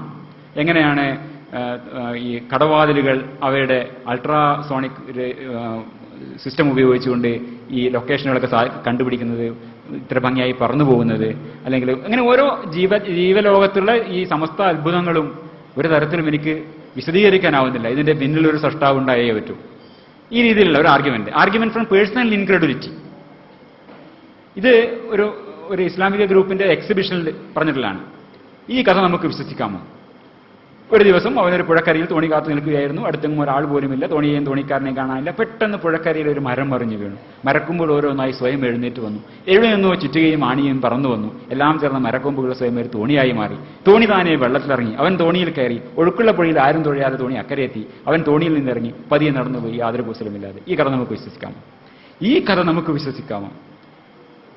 ഇത് പലതരത്തിലുള്ള ഫാലസി ഉണ്ട്. ഇതിൽ ഈ ഒരു ഫാലസി മാത്രം ഞാൻ പറയാൻ. ഇയാൾക്കത് വിശ്വസിക്കാൻ പറ്റുമ്പോൾ ഈ പറയുന്നത് ഡാർവിന്റെ സിദ്ധാന്തത്തെക്കുറിച്ചാണ് പറയുന്നത്. ഡാർവിൻ സിദ്ധാന്തത്തെക്കുറിച്ച് ഡെന്നറ്റ് പറയാം, ഏറ്റവും മനുഷ്യരാശിയുടെ ചരിത്രത്തിലുണ്ടായ ഏറ്റവും സിംഗിൾ ബെസ്റ്റ് ഐഡിയ ഏതാണ്? ന്യൂട്ടന്റെയോ ഐൻസ്റ്റൈന്റെയോ അല്ല, ഡാർവിന്റെ ആണെന്ന് പറയാം. അത് മനസ്സിലാവുന്ന ആളെ സംബന്ധിച്ച്. അത് മനസ്സിലാക്കാൻ ഈ ഇസ്ലാമിസ്റ്റിന് സാധിക്കുന്നില്ലെങ്കിൽ അത് അയാളുടെ പ്രശ്നമാണ്. അയാളുടെ ഭാവനയുടെ ശൂന്യതയാണ് കാണിക്കുന്നത്, ഭാവനയുടെ കുറവാണ് കാണിക്കുന്നത്. At what point did you reject the hypothesis that you are too dumb to understand how good the idea is? അതാണ് അതിനുള്ള ചോദ്യം. നിങ്ങളുടെ ഭാവനയുടെ പരിമിതി മാത്രമാണ് കാണിക്കുന്നതെന്ന്. നമ്മൾ ഇനി സമ്മറൈസ് ചെയ്യാണ്. ഞാൻ പറഞ്ഞ കാര്യങ്ങളൊന്ന് ജസ്റ്റ് ഓടിച്ചു പോവാം. ഏതൊക്കെയാണ് നമ്മൾ പറഞ്ഞത് ഒന്ന് ഓർമ്മിക്കാൻ വേണ്ടി. എന്തൊക്കെയാണ് പറഞ്ഞത്? നമ്മൾ ആദ്യം റെട്രിക്കൽ പോയിസിനെ കുറിച്ച് പറഞ്ഞു. അപ്പീൽ ടു പിറ്റി, അവിടെ കാണാം. Appeal to pity, appeal to fear, appeal to holy cow. ഓർമ്മയുണ്ടാവും വിചാരിക്കുന്നു. Logical fallacies, mistaking correlation for cause. മലയാളിയുടെ തിന്മേശയിൽ വന്നത് മുതലാണ് എന്ന് പറയുന്നത് മിസ്റ്റേക്കിംഗ് കോറിലേഷൻ ഫോർ കോസ് ആണ്. പിന്നെ പോസ്റ്റ് ഹോക് ഫാലസി നമ്മൾ കാണിച്ചു തന്നു. ഇത് കഴിഞ്ഞതുകൊണ്ടാണ് അതുണ്ടായതെന്ന് പറയുന്നത് പോസ്റ്റ് ഹോക് ഫാലസിയെ കുറിച്ച് പറഞ്ഞു. അഡ് ഹോമിനം അറ്റാക്കിന്റെ വിവിധ രീതികൾ നമ്മൾ കണ്ടു. അബ്യൂസീവ് അഡ് ഹോമിനം, സർക്കംസ്റ്റാൻഷ്യൽ അഡ് ഹോമിനം, പിന്നെ ഗിൽറ്റ് ബൈ അസോസിയേഷൻ, അതൊക്കെ നമ്മൾ പറയേണ്ടായി. ലോജിക്കൽ ഫാലസീസ് തുടർന്ന് നാലാമത്തേതായി അഡ് ഹോക് ഫാലസി പറഞ്ഞു. അതാണ് homeopathy, water, memory of water. Etymological fallacy പറഞ്ഞു, സിദ്ധാന്തം. ഹോമിയോപ്പതി പറയുന്ന സിദ്ധാന്തങ്ങൾ അപകട ഹൈപ്പോത്തസിസ് എന്ന് പറയുന്നതുകൊണ്ട് അതിന്റെ ട്രൂത്ത് വാല്യൂന് വ്യത്യാസമില്ലെന്ന് പറഞ്ഞു. ആർഗ്യുമെന്റ് ഫ്രം ഇഗ്നോറൻസ്, ഞാൻ പറയുന്നത് ശരിയാണ്, നിങ്ങൾ തെളിയിക്കണം എന്ന് പറയുന്നത് ലോജിക്കൽ ഫാലസീസ്. പിന്നെ തുടരുമ്പോൾ ഏഴാമത്തേത് appeal to popularity, appeal to authority, wrenching from context. ഇതൊക്കെ നമ്മൾ പറഞ്ഞു കഴിഞ്ഞു. അപ്പീൽ ടു പോപ്പുലാരിറ്റി, ജനസമ്മതം എന്നതുകൊണ്ട് സത്യമെന്ന് വിശ്വസിക്കുക, അതോറിറ്റി പറഞ്ഞുകൊണ്ട് സത്യമെന്ന് വിശ്വസിക്കുക, സന്ദർഭത്തിൽ നടത്തിയെടുത്ത് അതോറിറ്റിയെ ഉദ്ധരിക്കുക, ജാർഗൺ ഉപയോഗിക്കുക, അനക്ഡോട്ട്സ് ഉപയോഗിക്കുക, non sequitur, fallacy of the undistributed middle, അത് നമ്മൾ പറഞ്ഞു കഴിഞ്ഞു. യുക്തിവാദികൾ മതാചാരങ്ങൾക്ക് എന്ന പോലെ ഈ മൂല്യങ്ങൾക്ക് മൈത്രം കൽപ്പിക്കുന്നുണ്ട് എന്നാണോ മനസ്സിലാക്കേണ്ടത്? എങ്കിലും മതരഹിതർ എന്നല്ല, മൂല്യരഹിതർ എന്ന വിശേഷണമാവും അവർക്ക് ചേരുക എന്ന് പറയുന്നത് ഫാലസി ഓഫ് ദ അൺഡിസ്ട്രിബ്യൂട്ടഡ് മിഡിലാണ്. റെഡ് ഹെറിംഗ്, ആ ന്യായം നമ്മൾ പറഞ്ഞു കഴിഞ്ഞു. പെറ്റി ഒബ്ജക്ഷൻ, മൈക്രോസ്കോപ്പാണോ അല്ലെങ്കിൽ ടെലിസ്കോപ്പാണോ എന്ന് പറയുന്ന കാര്യം പറഞ്ഞു കഴിഞ്ഞു. സ്ട്രോമാൻ ഫാലസി പറഞ്ഞു, fallacy of equivocation, false dilemma, slippery slope, circular argument ingredient, ഇങ്ങനെ 20 നമ്മൾ പറഞ്ഞു കഴിഞ്ഞു. അവസാനമായി അജിത കമൽ എന്ന നമ്മുടെ ഇപ്പോൾ അകാലത്തിൽ മരിച്ചുപോയ വലിയൊരു ആഘാതമായി നമുക്ക് 33 വയസ്സേ ആയിട്ടുള്ളൂ അജിത കമലിന്. വളരെ ദാരുണമായ സാഹചര്യത്തിൽ അദ്ദേഹം മരിക്കേണ്ടായി. 1978 ജനിച്ചതാണ്. മരിക്കേണ്ട ആളല്ല, അത്ര നല്ല ഗംഭീരമായ പ്രവർത്തനങ്ങൾ വെബ് ലോകത്ത് ചെയ്തുകൊണ്ടിരുന്ന ഒരു ഫ്രീ തിങ്കറാണ്. അദ്ദേഹത്തിന്റെ ഒരു ഓർമ്മയായിട്ടിത് അദ്ദേഹം പോസ്റ്റ് ചെയ്തതാണ്. ഈ ലോജിക്കൽ ഫാലസീസിന് മാത്രമായി ഒരു ഡിസ്കഷൻ ത്രെഡ് അവിടെ ഉണ്ട്. അത് ഈ അജിത കമൽ ഉണ്ടാക്കിയ ഫ്രീ തോട്ട് വെബ്സൈറ്റ് ആയിട്ടുള്ള നിർമുക്ത കമ്മ്യൂണിറ്റിയിൽ അതിൽ അജിത കമൽ പോസ്റ്റ് ചെയ്തതാണിത്. ദീപക് ചോപ്രയുടെ ഒരു വീഡിയോ പോസ്റ്റ് ചെയ്ത് what fallacy or lie do you think apply to the sentence by Chopra. ഇങ്ങനെ ഈ രീതിയിലുള്ള അന്വേഷണങ്ങൾ ഇതൊക്കെ നമുക്ക് തുടരാം. അജിത കമൽ നമ്മൾ വിട്ടുപോയെങ്കിലും ഈ രീതിയിലുള്ള അന്വേഷണങ്ങൾ, ലോജിക്കൽ ഫാലസീസ് ഈ വക പ്രസ്താവനകളിൽ നിന്ന് കണ്ടെത്താനും തിരിച്ചറിയാനും നമ്മുടെ വാദമുഖങ്ങളെ കൂടുതൽ സൂക്ഷ്മവും കൃത്യവുമാക്കാനും നമുക്ക് സാധിക്കട്ടെ. കേട്ടതിന് നന്ദി. നമസ്കാരം.